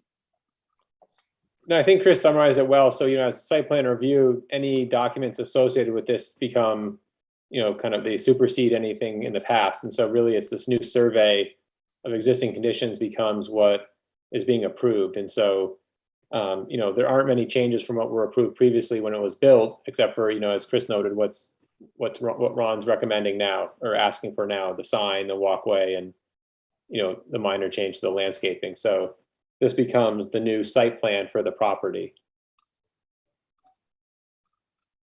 So this is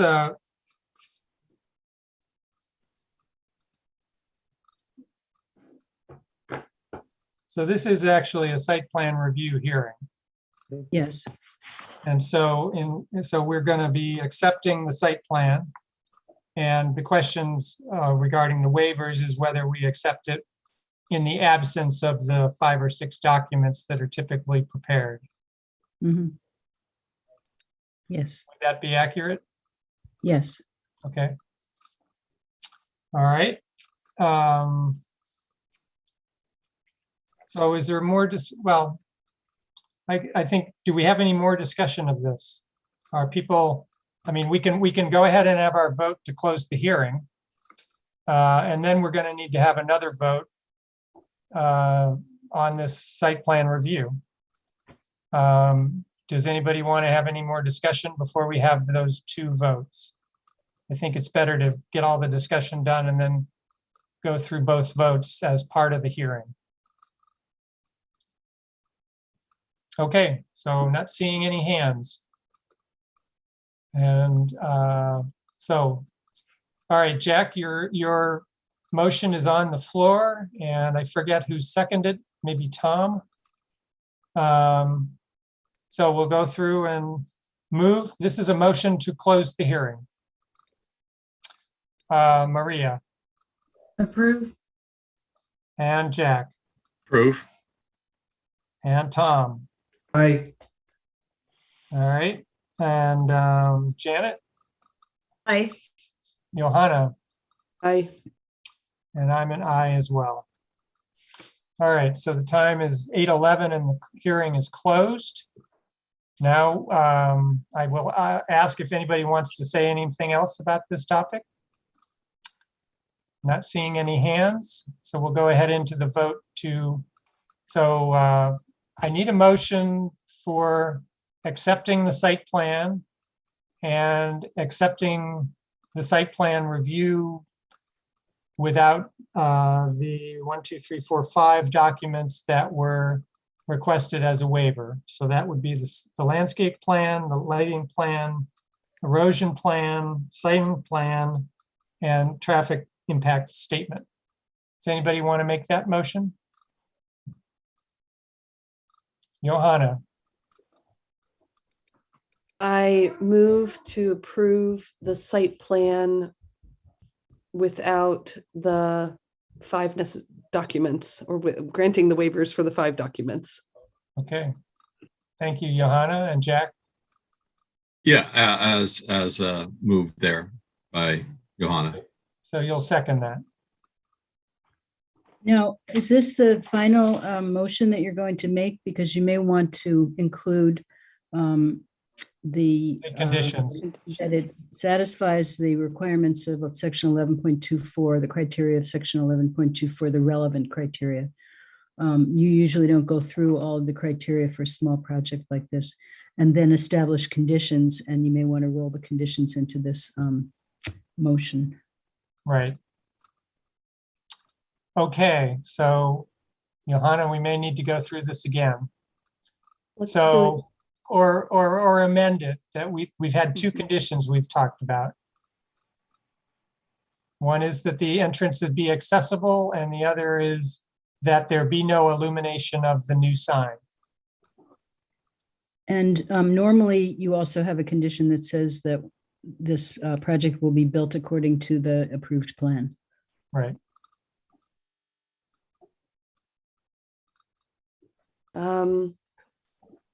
Doug, is it okay if I just amend my motion to include those 3 conditions? Yes, it's fine with me. And I'll second. Okay. Okay, so we'll go ahead and have a vote. Maria Approve. and Jack Approve. and Tom Aye. and Janet, Aye. Johanna, Aye. and I'm an aye as well. All right, so the time is 11:14. I believe we have concluded item 4 on our agenda. And we'll take a 5-minute break. We'll come back at 8:20 to continue with the next item on the agenda. Please turn off your cameras and mute your microphones.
All right, time is 8:20 and we are coming back into activity.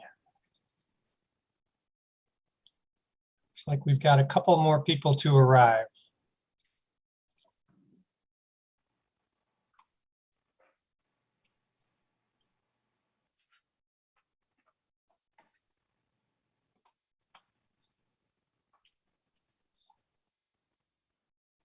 Okay, Chris, we've got everybody back but Nate. Do we need Nate for the Wagner subject? You sort of shook your head no.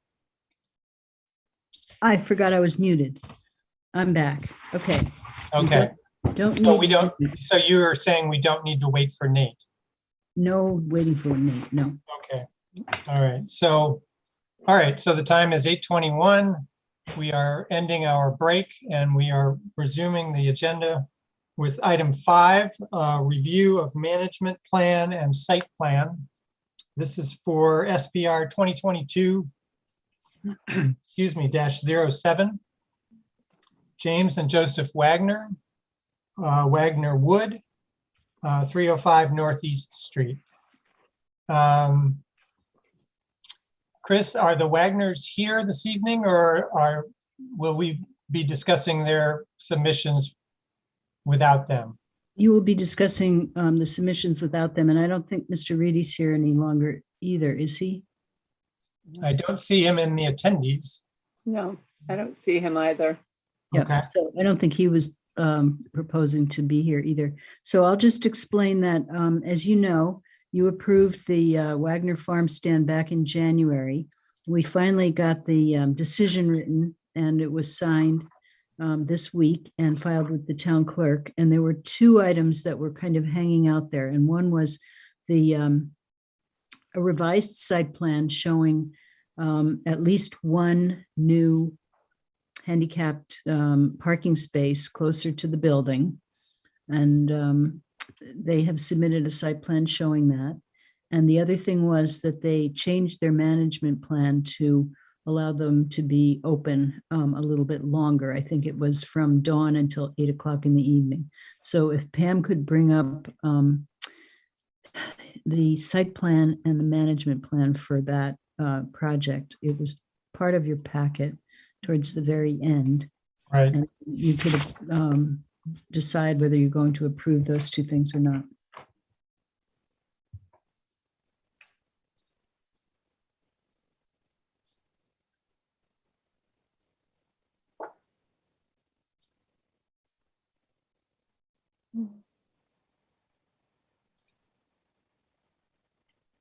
And I have to confess that Tom Reedy submitted these things on January 20th, which was the day after the public hearing, and I'm just now bringing them to you, so I apologize for that. Pam, I think they're a little later. This is the decision, which you just signed. Yeah. And this is the management plan. Management plan. A bit. So back up a bit, Pam. Back up. Yes. Okay. Back up to the first page of that. Yes, so there it is. Lighting as shown on the elevation, business hours will be from dawn until no later than 8 p.m., 7 days a week, with adequate lighting to be provided as necessary during those times. So those were the things that the board was concerned about when they reviewed this in the management plan, to get clarity on what the hours of operation were and what the lighting was going to be. Would we, if we, this lighting would need to be dark sky compliant, no? Yes, I think that's taken care of in the decision. Decision. I hope it is taken care of in the decision. Yes, site lighting shall be dark sky compliant and code compliant and should not shine onto adjacent properties and shall be adequate for the purpose of lighting the area where people are walking and driving for the safety of the pedestrians. The path from the parking areas to the main entry of the farm stand shall be adequately lit. That's condition number 7. And Janet had some questions about the adequacy of the way we represented the issue about lighting during the public hearing. So we went back and we listened to the to the recording of the hearing, and we made changes to the minutes of January 19th to reflect this issue of lighting. And we also made that topic, we clarified that topic in the decision that you just signed. So there's more about lighting there. Okay, And then, of course, we have this statement about lighting here in the management plan now. all right, thank you. Mhm. Anything on the second page that we want to talk about? I don't think so. Is there, Pam? Let's see. I don't think they've changed anything on the second page. Nope. All right, so why don't we go to the site plan? Mhm. So the site plan, as you can see, they have handicap parking on the south side of the site. They have a handicap space there with an access aisle. I think there are 2 handicap spaces there actually, but then they've added one and it's labeled ADA and it's up by the entry to the building. So that was also in response to a comment that Janet made about having a long way to travel from the originally proposed handicap spaces over to the entry to the building. So this is the new site plan. Okay. All right, board members, any comments on these? Do they seem to meet the requirements that, or the concerns that we had when we had our hearing in your memory? Janet? I think they do, and it's great to get this plan. I know there was some concern about where the signs would be for pedestrian safety because there's huge trucks going in and out. And so it's looking at this plan, it's really clear where the signs will go. So I think this is great. Okay. It's very helpful. Good, thanks. Any other board members? Any comments? Seeing at least a couple of shaking heads. Janet, I'll assume that's a legacy hand and call on Johanna. Thank you. Yeah, appreciate seeing this again. I was just trying to wrap my head around the lighting because I remember there was lighting attached to the house that then shined down. But if it's, 8 o'clock p.m. is pretty dark in winter months. And I'm having a hard time telling on this exactly where the lighting is going to be. I don't know if anybody. Pam, could you blow this up a little bit? Mhm. Maybe go from 66% to 75, yeah. Is that too big? No, that's fine. Why don't you pan a little to the left? There we go. Okay. So I see the word motion, light on house. There it is, yeah. May I describe it? May I describe the Sure, lighting? sure, go ahead, Chris. There are 3 what are essentially floodlights mounted on the back of the house pointing east, and those are motion sensitive. Those can be brighter or dimmer depending on what kind of bulb you put in them. So Mr. Reedy has said that if it proves that those aren't bright enough, new bulbs could be put in. But right now there are 3 of them and they point east, and he says that they cover the area where the traveling would be. Then there's another light. There's at least one other light at the entry, and it looks like from this plan that there are actually 2 lights at the entry. They have 2 little circles, and the entry is at the southwest corner of the new building. Then there's another light on the north side of the building at the porch, and those lights are kind of it's like a pie plate with a little bump on top of it, and the light hangs down. So those are dark sky compliant. In addition to that, there's a light on a pole that's existing, and that's down near where the north arrow is towards the bottom of this plan. And that is on from dusk till dawn. And maybe, yes, that's exactly where it is. So there's a light there on the pole. There are 3 lights on the new building and 3 floodlights on the house pointing east. The floodlights on the house won't bother anyone else because the Wagners own all the property around here, so they're not going to be spilling over into somebody else's property. So does that satisfy? There is also. I'm satisfied. Thank you. Okay, thanks, Chris. Any other board comments?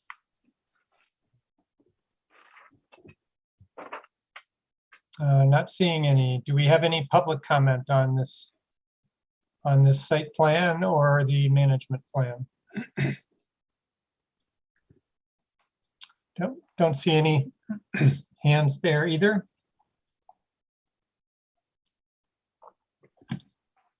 Okay, Chris, we need a formal vote for these two documents. Yep. Okay. Could we have a motion to approve the site plan and the management plan as submitted by the applicant? Jack? Jack, you were muted. As so moved. Yeah. Okay, thank you. And Tom? Okay. Okay. All right, any other comments before we vote? Not seeing any. All right, we'll go backwards this time. Johanna Aye. and Janet. Aye. All right, I'm an aye. Tom, Aye. Jack, I'm going, instead of I'm going to approved. thank you, Jack. I'm so confused. I'm so confused by that. But And hey, Maria. Okay, that's you. All 6 votes are in favor of various flavors. Okay, the time is 8:32 and we're finished with item 5. We'll go on to item 6. Proposed work in the ED zoning district concerning an Amherst College new accessible entrance on their service building at 6 East Drive. Pam will want to bring up the drawings for that. And Chris, do you want to introduce it? I will introduce it and also recognize the fact that, let's see, I think Seth Wilshut Seth has joined us. I didn't Yeah. realize we were going to have someone from Amherst College here. So Seth may want to present it. If he does, I will back down, but if not, then I can explain what's going on. Okay, Seth, welcome. And I presume you do want to discuss your project. I'm really just here to answer any questions that come up. I'm happy to let Chris take the lead, unless you'd rather not. I think we should bring up the drawings, and Seth, you should just All right, say I will. as much or as little as you want to say about them, so that we've at least shown the images for the public. And you have represented Amherst College on this significant project. If you don't Right. mind, may I just make a statement to set the stage? Sure. So we're not asking the planning board to approve this project because it's outside of the jurisdiction of the planning board regarding zoning. But there is a requirement, I think it's section 3.211 of the zoning bylaw that requires that entities that are developing things in the ED zoning district present plans to the planning board for its information prior to initiation of construction. So Amherst College is presenting these plans to you for your information, and you're welcome to comment, of course, but there's no approval required. Okay. Thanks for that clarification, Chris. All right. Are Seth, you going to pull them up on your? I was just going to ask you that, Seth. I have them on a PDF. Do you have a clearer version than that? The PDF is not clear. Well, we can go ahead and take a look at, it's a scan PDF, so I wasn't Oh, okay. sure. Yeah. If you had just give me original- one. Yeah, I do. I just need 1 second. Okay. Sorry, I wasn't planning on being the one to pull them up. Give me 1 sec. And then I have permission to share my screen. Okay, Yes. here we go. Mhm. I don't actually, this may not be exactly the set you have, but this is the set I have immediately handy. So let me just, Yeah, these are the images that we've got. all right. So this is the facilities and police building on East Drive. It is the police are in the northern section of the building here. This is East Drive here. College Street is off in this direction. Amherst College has a long plan to address accessibility issues on our campus. And this one has been a high priority for a while. It was planned 2 years ago and was canceled or postponed, I will say, because of pandemic related issues. And so we are finally trying to implement this project. So this project is primarily a accessible ramp to the front door. There is currently a set of stairs inside this front door. And so effectively we are taking those stairs and we are putting them outside the front door and then also adding a ramp to get up there. We are also, at the request of the Amherst College police chief, adding a door operator to this door. It'll be a new door because the door is being lifted up the number of stairs that we have here. And then we are doing a limited amount of interior work around one of the restrooms, as well as kind of redoing all of the paving, resetting the curb. There's a bunch of ancillary work that kind of has to be done to make this kind of all function. But the primary point of the project is to provide an accessible entrance to the first floor of this building, which is our police station. And we have a need for students for various reasons who have to get to the police station. And we have some students that require accessibility right now, and there's just simply no way to get there. So that's what we are aiming to fix. All right, thank you. The packet had a first floor plan. Mhm. Do you think you could go to that too? I can. 1 second.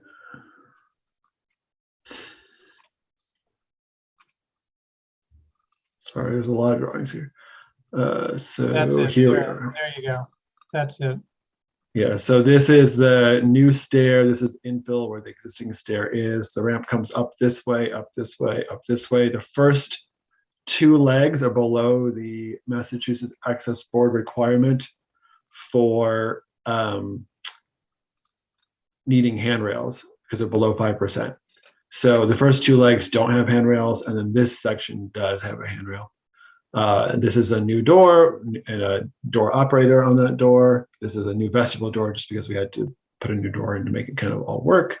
And then we're turning an existing 3 fixture men's room into a single fixture men's room and a gender inclusive room. This will be the only gender inclusive restroom in the building. And it'll be on the accessible level. The police department is this space that's on the page left on the north side of the building. Will the inner door of the vestibule also have an operator? It won't, but it's on hold open. It's almost never closed. Okay. It actually has no hardware on it either. So it's just a free swinging door with no hardware. Okay. Okay, thank you, Seth. So this is just for information for the board. Members, are there any questions or comments you want to make about this project?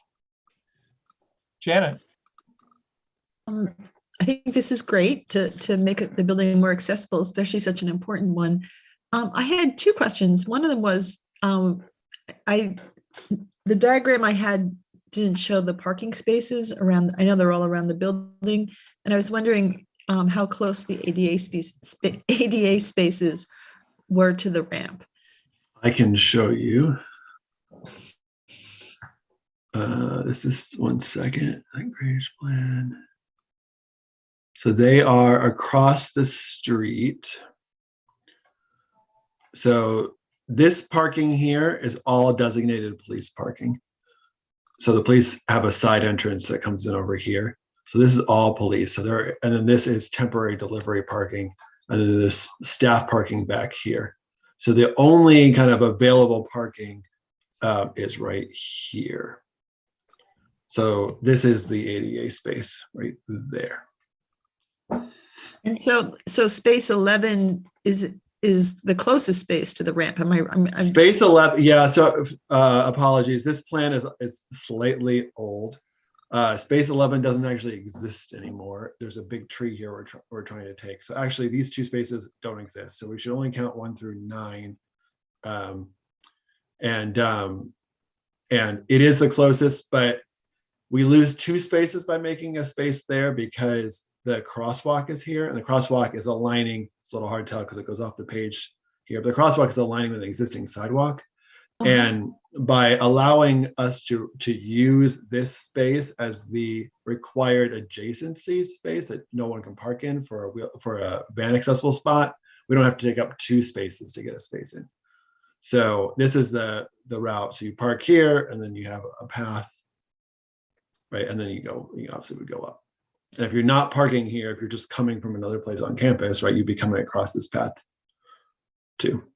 okay. And Seth, wouldn't it be true that at least for students, most of the students are not parking before they come to this building? They're No students are parking anywhere around here because there is no student parking anywhere in this vicinity.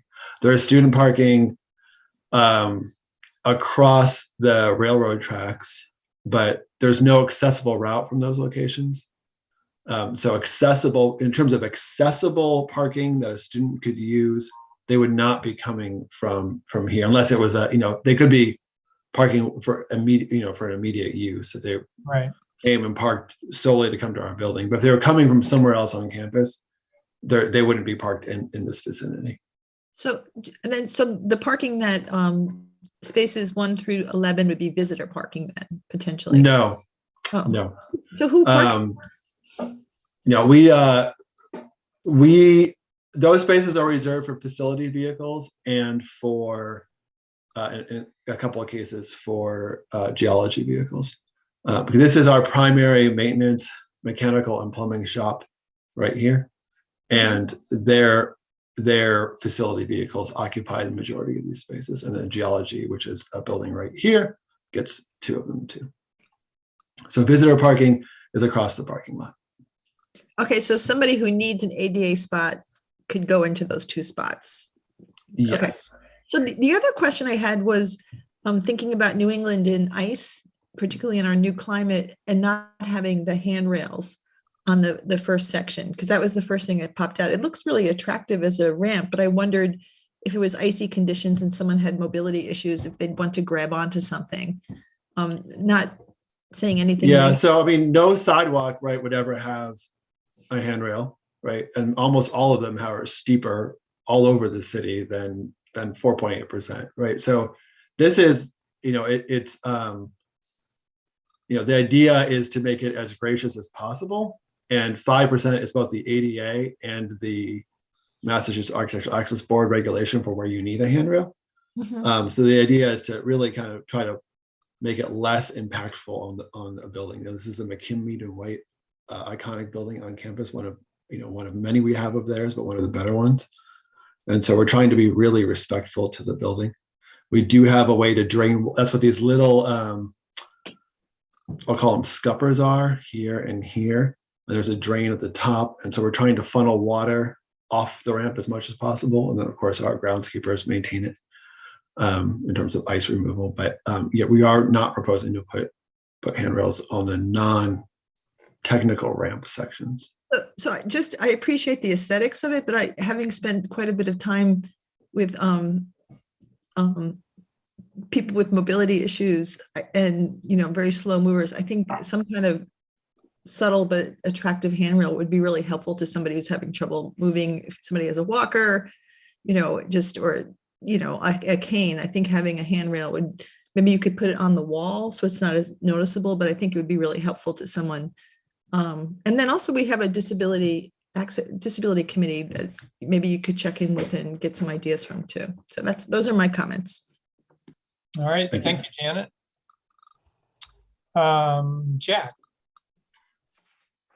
I heard geology. I just want to say I'm all over it.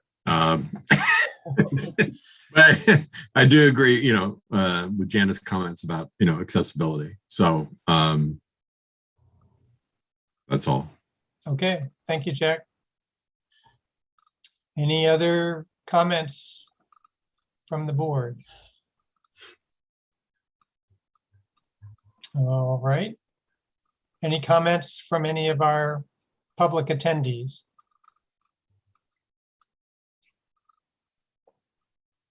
Mr. Marshall, just to let you know, I can't see that when Seth's screen being shared. Okay, so- thanks, Pam. I can see that and I do not see any hands. Okay. Okay, all right. So thank you, Seth. Thanks for showing us what you're planning, and I hope you'll take our comments into consideration as you finalize and move forward. Thank you, everyone, for your time. Good night. Night. Okay, so the time now is 8:46. We're up to item 7 on the agenda, fees for public hearing legal ads. Chris, this is yours, I believe. You are muted. Excuse me, There you go. I'd like to talk to the planning board about this a little bit. So right now, when someone files an application with the planning board, site plan review, special permit, subdivision plan, there's a fee associated with that. And the fee is supposed to have some relationship to how much time it takes to review it. It doesn't really relate to it at all. It takes way more time. But anyway, that's beside the point. We also have an adjunct fee that we've been charging really for the past maybe 5 years or so, which is nominally for the legal ad. But the fee that we charge is only $75 for the legal ad. And it turns out that legal ads are actually much more expensive than that. And they've gotten even more expensive recently. And I think there are a few reasons why they've gotten more expensive. One is we have all this introductory language about virtual meetings and, having to find links and if you want to join by your phone and all of that. But we also have a newspaper that is struggling, and the newspaper doesn't have very many commercial ads anymore. And so I think it's kind of leaning on its legal ads a little bit more than it has in the past. And some of our legal ads really cost a lot of money. They cost, $600, $1,000. We have to run the legal ads 2 weeks in a row prior to a public hearing. It's part of the state law. There are conversations about getting away from this requirement and somehow just posting things on a website rather than having to run it in a paper. But right now, the requirement is that you have to post the legal ad in a paper of general local circulation for this for two times in a period of 2 weeks. So anyway, what happens is we put money in our budget. We ask for money in our budget to pay for legal ads, and then we get this paltry $75 from the applicants, and it in no way pays for the legal ads. So right now we've got, my budget is way overboard. And part of that is due to last year's, all of the zoning amendments that we worked on, because we have to publish legal ads for those too. But what I'm coming to you tonight about is specifically related to applicants, people who are trying to develop their property and need to come before the board. In the past, we've felt that, they're already, some of them are struggling, like particularly somebody who just wants to do something relatively small. He's not going to spend that much money on the project. We ask him for $75 for the legal ad. But now we're thinking maybe we should get the applicants to either share more of the expense or on the alternative to actually pay for the legal ad themselves. So I'm coming to you with kind of two separate ideas, and I wanted to see what you thought about them. Because the planning board really does need to be able to regulate fees that it charges. So one of the ideas is to up the legal ad fee from $75 to $200 across the board. So every applicant would pay $200 for legal ad. That still doesn't cover the full cost of the legal ad, but at least it helps the town in paying for it. So that would be one alternative, one option. The second option would be to actually require the applicant to pay for the legal ad entirely. And this is a little more complicated. Right now, we have this very easy process where either Pam or I draft a legal ad, we send it around to Rob Mora and get approval on the draft, and then we send it right to the Gazette, and they write back to us and say, okay, we're going to publish your legal ad these 2 days, and here's how much it's going to cost. And that's fairly simple. The second option that I was going to tell you about is that we would still send the legal ad to the Gazette, but then we would ask them to bill the applicant. And if they bill, or, so this gets more complicated, they could either bill the applicant or they could bill us. And if they bill us, then we have to chase the applicant to get the money out of them. And if they bill the applicant, then the Gazette has to chase the applicant to get the money out of them. So we're wrestling with how do we cope with this conundrum?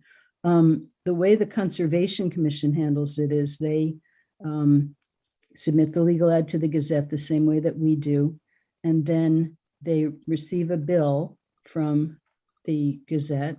Meanwhile, the Gazette has given them an estimate of what this legal ad is going to cost, and the Conservation Commission staff tells the applicant, okay, give me a check for $586 or whatever it is. And the applicant gives the check to the staff person for the Conservation Commission, and then she pays the bill when it comes in from the Gazette. So the two options are, as far as you're concerned, do we raise the fee to $200 and then the town kind of bears the burden of the rest of it? Or do we actually try to get the applicant to pay for the actual legal ad? So I just wanted to have a discussion with you about that. And then if you want to decide tonight, that's okay. If you want to think about it a little bit and we can talk about it next time, that would be okay too. But I wanted to just get your feelings on the matter. Tom, I see your hand. Thanks, Chris. Just one of the comment that I see often in working with nonprofits and other kind of organizations through my business is a scale, right? So what we don't want to do is make it really hard for small businesses and startups to pay this fee. But then we also might recognize that there are large organizations that could easily pay this fee. And sometimes that fee might be scaled based on the size of an organization, the income or revenue of that organization, or some other really simple to quantify value. And that way your small startup with zero revenue for that year could pay a small fee. And an organization that's been around for 10 years that's looking to permit and add a big chunk onto their property, could easily pay $600 for an ad. So it's just something to consider and sort of evaluating the applicants up front to scale that so that there's not back and forth chasing people for those fees, but there's just, they know ahead of time it's going to be this number, or this number based on how many employees or their annual revenue. So it's just a thought that might simplify that process and get you where you want to be and not make it hard for small businesses.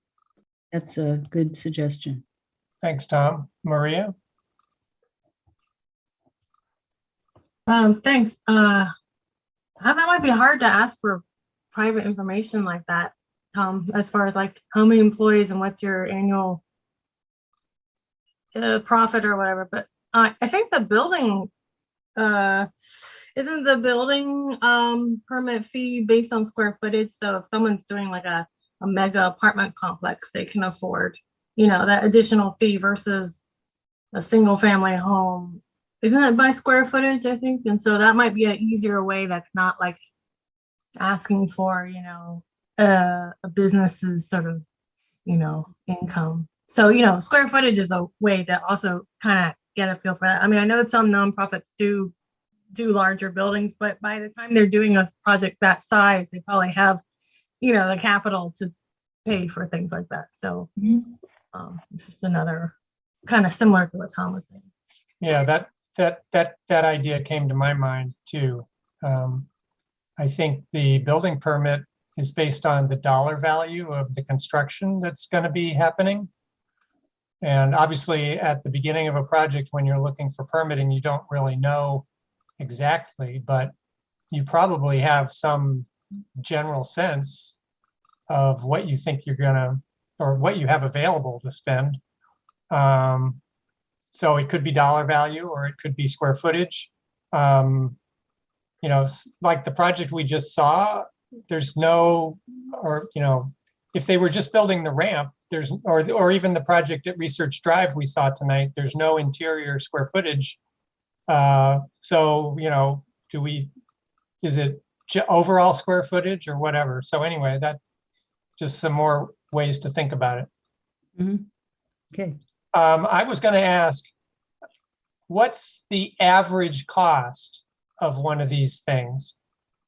Because, does $200 come close to the average, or is the average actually 600? And, we're by this increase we're doing, we're only getting from covering a quarter of the value to being, a third of the value or something. Yeah, I could figure that out. My guess is the average is around $400 or $500. All right. Well, another thing that occurred to me was, I know the Gazette is not flush with funding, and you said maybe they were leaning heavily on legal ads. I don't want to intentionally hurt them, but would we meet the letter of the law if we advertised in the Republican and maybe also posted on the town website just to make sure there was some local presence? And I don't know if the Republican meets the criteria for the state statute of where we post, but they might have a more reasonable rate for legal ads. I can check that out. And, I don't know if there's any other papers that might be worth considering. Janet. I was wondering what other local towns do. I don't know, it just, like a few towns around us. Like, I know this was sort of discussed on the list, the Mass Planners listserv, about using local papers when people have declining circulations and the ads being expensive. But I just wondered, what is Hadley doing, or Northampton or Granby, or, Sunderland? I can check with them. Also occurs to me, could we be a little more severe on how we edit these ads so that they're shorter? Maybe I'm thinking of the old telegram where every word counted and the only words you had were the essential parts of the message. Yep. Nate, I see your hand. Thanks, Doug. You just made my point. I think, we could, try to make the legal ads more concise. I would say that, probably 90% of a legal ad is formulaic. So no matter what the project is, the cost is there, right? So the cost of the legal ad doesn't necessarily change much by the size of the project, because, a description of the project and property is a small portion of a legal ad. It's the whole standard, intro to the hearing. So I think a sliding scale could be difficult because really how that impacts the cost of a legal ad is small, but I do think we could try to make it a little bit more concise in the language. And I agree with Janet, the Mass Planners Listserv has been discussing this, and it's interesting that some people are really advocating for getting rid of this in print requirement. So there's some discussion about whether or not it's actually statutory. Some attorneys say yes, and some seem to say no. But I think after the pandemic, I think there may be some recommendations to change the statute so that it doesn't necessarily have to be in print, in a newspaper. So there could be other ways, but our understanding right now is that it has to be, Doug, to your point, it has to be in a newspaper in print and general circulation. So, the Republican may meet that, but the Gazette is, more widely distributed in Amherst. So if we're going by kind of the intent of the law, that's probably where it would need to be published.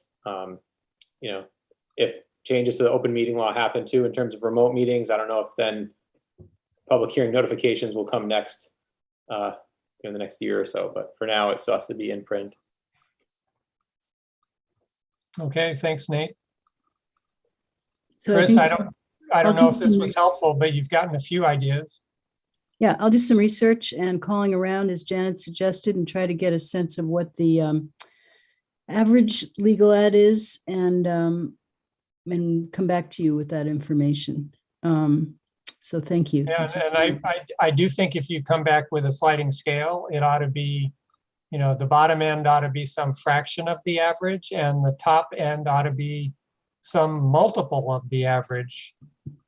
We don't get a lot of $20 million projects in town, so that one ought to be paying a lot, and 10 times the average or whatever, just to make up, because I'm not sure that's how we want to be spending our town funding. Okay. All right, good. Okay. This is cool. Yep. All right, so moving on, it's 9:02. Chris, do we have any old business? Item 8. I do not have any old business. All right, the next item is new business, topics not reasonably anticipated. How about that? We do have new business. We don't necessarily have to discuss it in depth tonight. We can put it on the agenda for the next time, but the town manager has reached out to us to recruit a representative of the planning board to sit on the solar bylaw working group. And it's a group of seven members. And I think the Conservation Commission will have a representative, ECAC, and let me see if I can remember what that stands for. Environmental, I can't remember, energy, and my brain. I believe it was Energy and Climate Action Committee. Thank you. That would have come out easier at about 6 o'clock this evening instead of now. So ECAC, and I think that the Conservation Commission, Planning Board, and the Watershed Supply Protection Committee. Yeah, Water Supply Protection Committee, yes, which I am on that. Okay, thanks, Jack. Yeah. I wanted to just note that at 9:02, Andrew McDougall arrived and joined our meeting. Oh, Am I late? Am I late, or did I miss anything? thank you, Sorry, Andrew. Al. Andrew, you never mind. Okay. I'm glad you could make it. So the planning board is being invited to designate a representative, and then that representative would be appointed by the town manager. This is a group that's appointed by the town manager, and it would follow all the usual open meeting law requirements. I checked with the town manager on that today. But you may want to, I think I sent you a copy of the charge this week, didn't I? A copy of the town manager's email to us and the charge. So you may want to go home and think about that and think about whether you would like to be a member of this group. Some people may want to ask questions or make statements about whether they'd like to be a member tonight. But I would suggest that since it wasn't on the agenda, that we don't talk too much about it, but I wanted to certainly introduce the topic. Okay. I did see in that email from the town manager that it was expected to have a fairly significant time commitment and that they may meet twice a month. Mhm. So obviously, if you're on the planning board already and you're meeting twice a month with us, it could be a doubling of your time commitment, at least for meetings, and then whatever research is needed in between. Mhm. Jack, Yeah. I just want to say that, I would love to be on that committee, but I do anticipate, stepping down after 2 terms as of June. I will be on the water supply, protection committee, and I'm on this subcommittee where we're doing a white paper with regard to impacts to water resources, which is, coming along pretty good. But just wanted to say that. so you No. and probably Maria are really not candidates for this because you're coming off the board. Correct. I mean, yes. Okay. Yeah. Well, I think But, that's- I feel very passionate about this. I feel like I have a lot of knowledge too, but maybe through the Well, water. I believe there will be a couple of at-large members. Isn't that true? I think so. I can't Okay, remember. so Jack, if you really feel strongly, you might apply for one of the at-large positions. Yeah, but I know I'm already helping with regard to the water supply protection committee. That we have this subcommittee that we're doing a white paper on the impact of the potential solar arrays and batteries on the water resources. So I'm doing that already. Good. And I may serve on that committee through that, but we have a couple other good people on the board, so we'll All see. right. Good, thank you. Yeah. Janet. I'm interested in serving on the committee, and just because the topic is interesting to me, and I hope I can add some legal heft to it, or kind of as they work through the values and statements about the bylaw and things like that. But I do see it could be a bear of a job in terms of the committee's work. And there's a staff person assigned to them, right? So that will. The staff people are Stephanie Ciccarello and myself, and I have recruited Nate to help me. So, yeah, so we're not going to have a very big staff, and I'm sure Pam will be recruited from time to time to help us out. But yeah, but a capable staff. So capable. That's a good way to put it. All right, so we will put this on the agenda for the next meeting. Yep.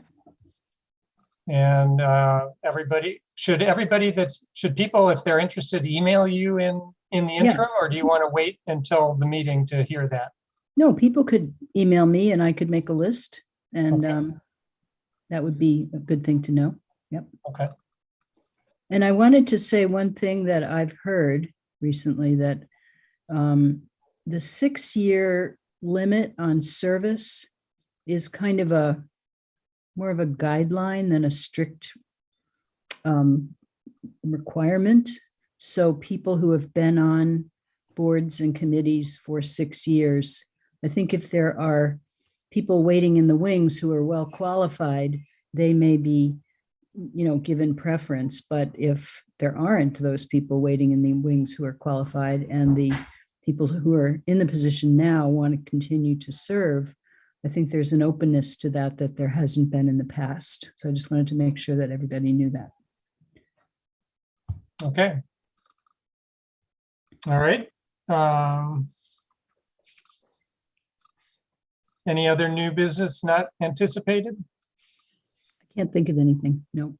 All right. Item 10, Form A&R subdivision applications. Do we have any of those coming? Pam and I are happy to report that we do not have those tonight. No. Okay. How about ZBA applications? Nothing new to report tonight. All right. How about SP, SBR, and SUB?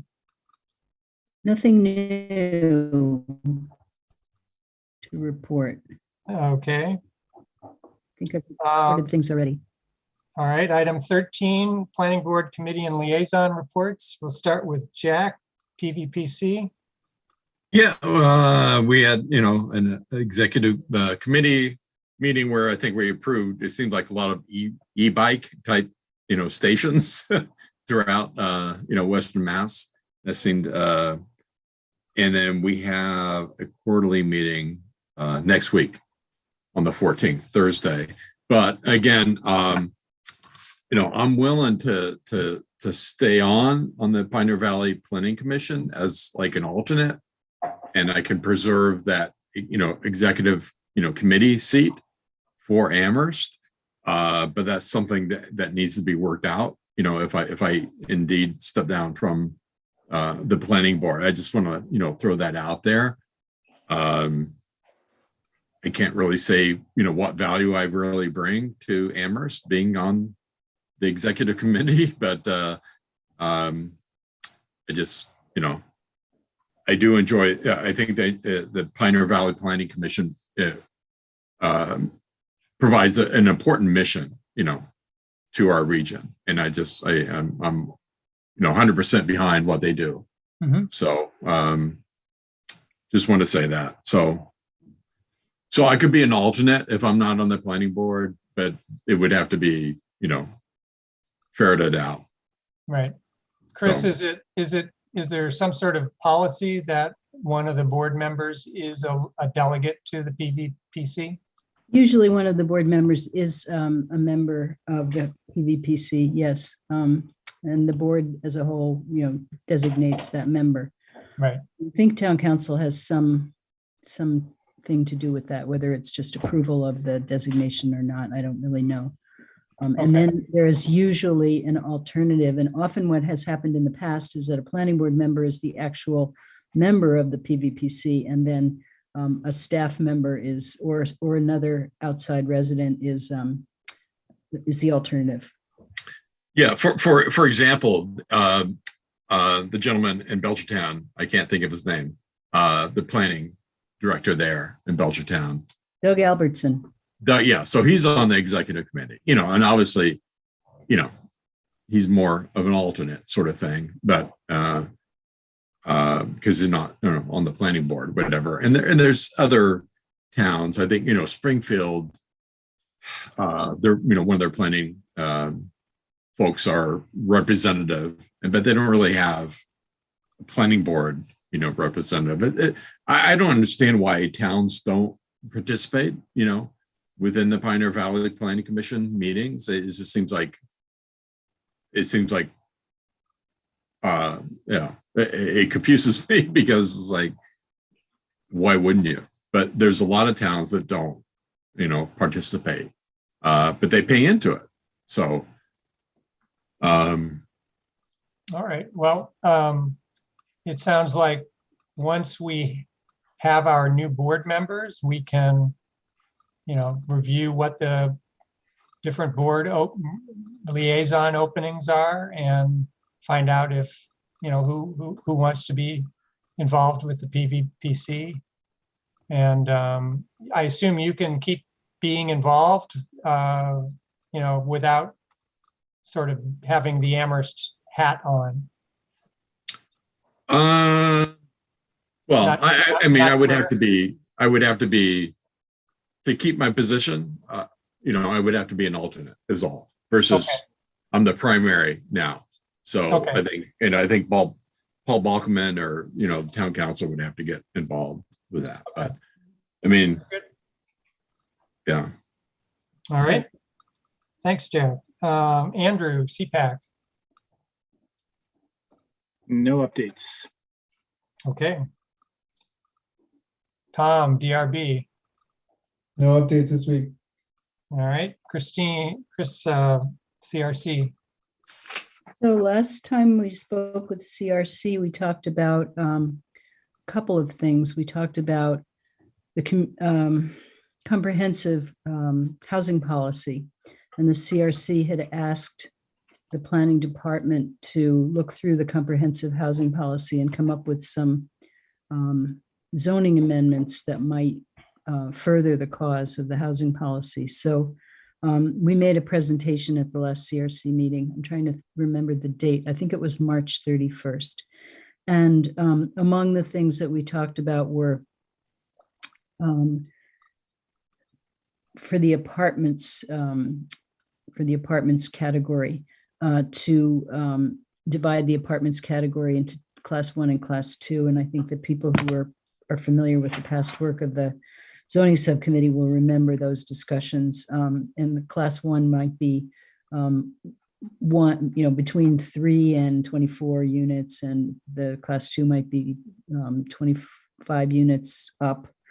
Anyway, just to give some flexibility to the apartments category. And there would be other things as well, like, we've talked about this in the past, breaking off triplexes and quadruplexes from the apartments category and creating new categories for them so that they could be more easily infilled into neighborhoods than, the apartment, which sounds very large and very fearsome. So there was that. And we talked about a number of other things. Anyway, if anybody's interested, I could send you a list of the things that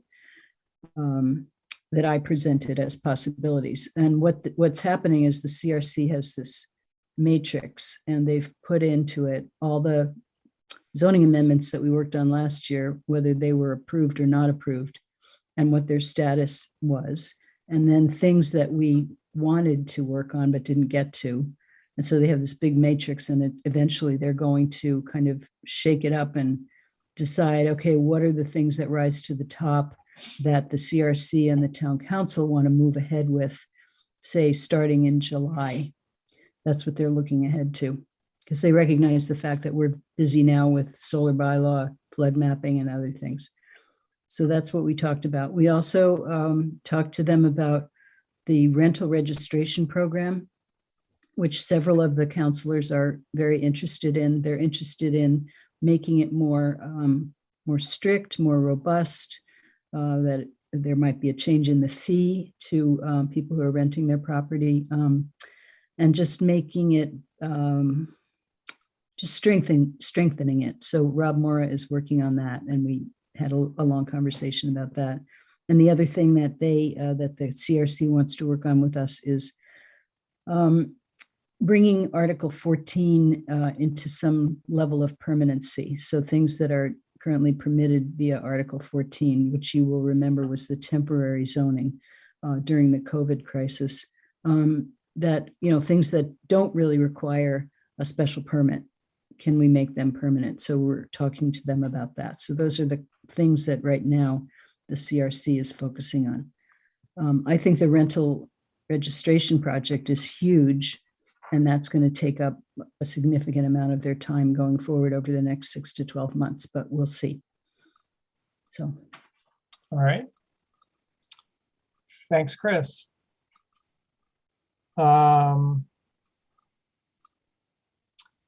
So report of the chair. I don't have any particular report. I do have one comment and one question. Chris, the question has to do with the sort of design guidelines study and the RFP that's kind of being prepared. Do you have a sort of update on where that whole process is?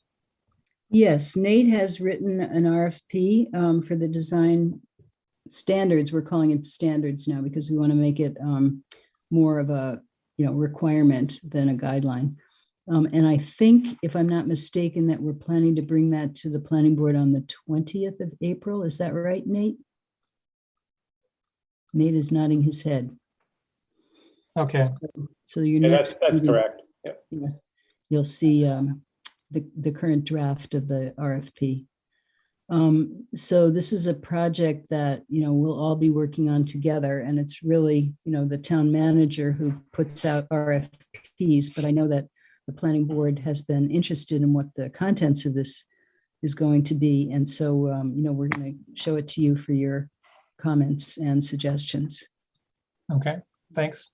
All right, and then the comment I was going to make for the board was we do have 2 members who have decided to leave the board this year.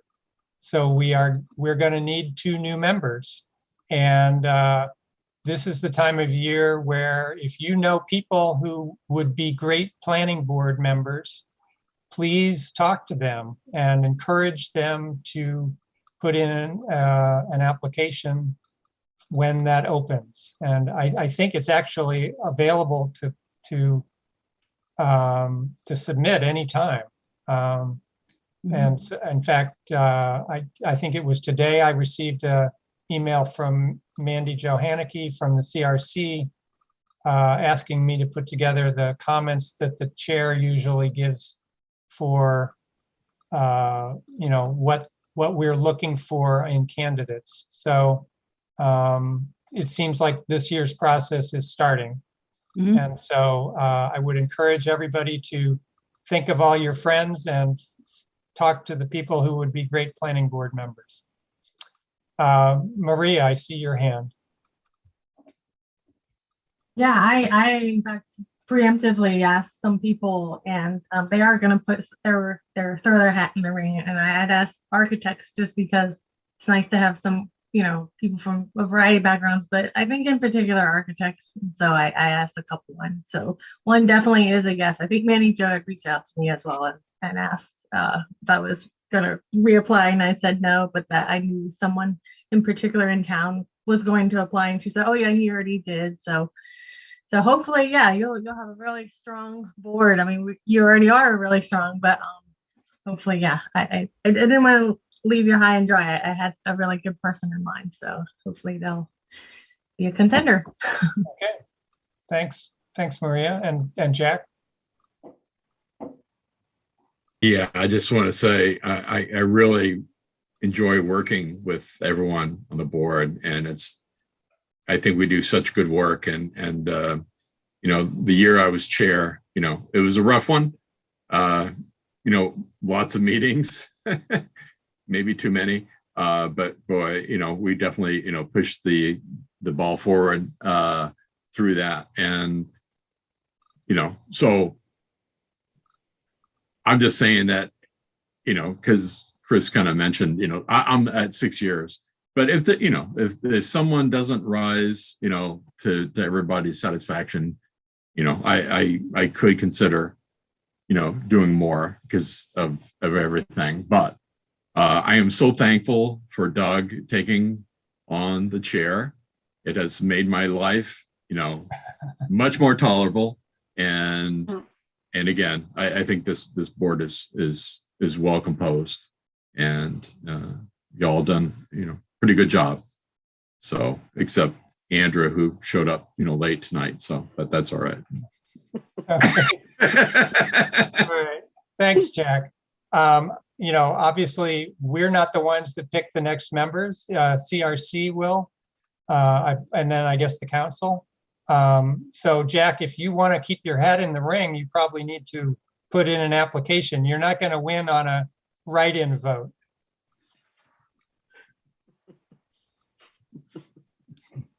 Okay, so that's really all I'm just I have. having a little fun there. Sorry. But it is what it is. Thank you. Yep. All right. So that was the chair's report. And Chris, do you have a report from staff? I don't have a report tonight. No, thank you. Okay, so the time is 9:23. It's an early night for us. We powered through a bunch of things, and thank you all for coming. Thank you very much. Okay, good night, and thanks for coming in to sign. Right, and we'll see you all in 2 weeks. Thank you, Pam. Thank you, Chris. You're welcome. Good night. Good night. Stop recording. Stop recording. Recording stopped. Okay, All goodbye. right, so good See night, you- Pam. Nice to see you. You too. We'll see you soon. Bye. Bye.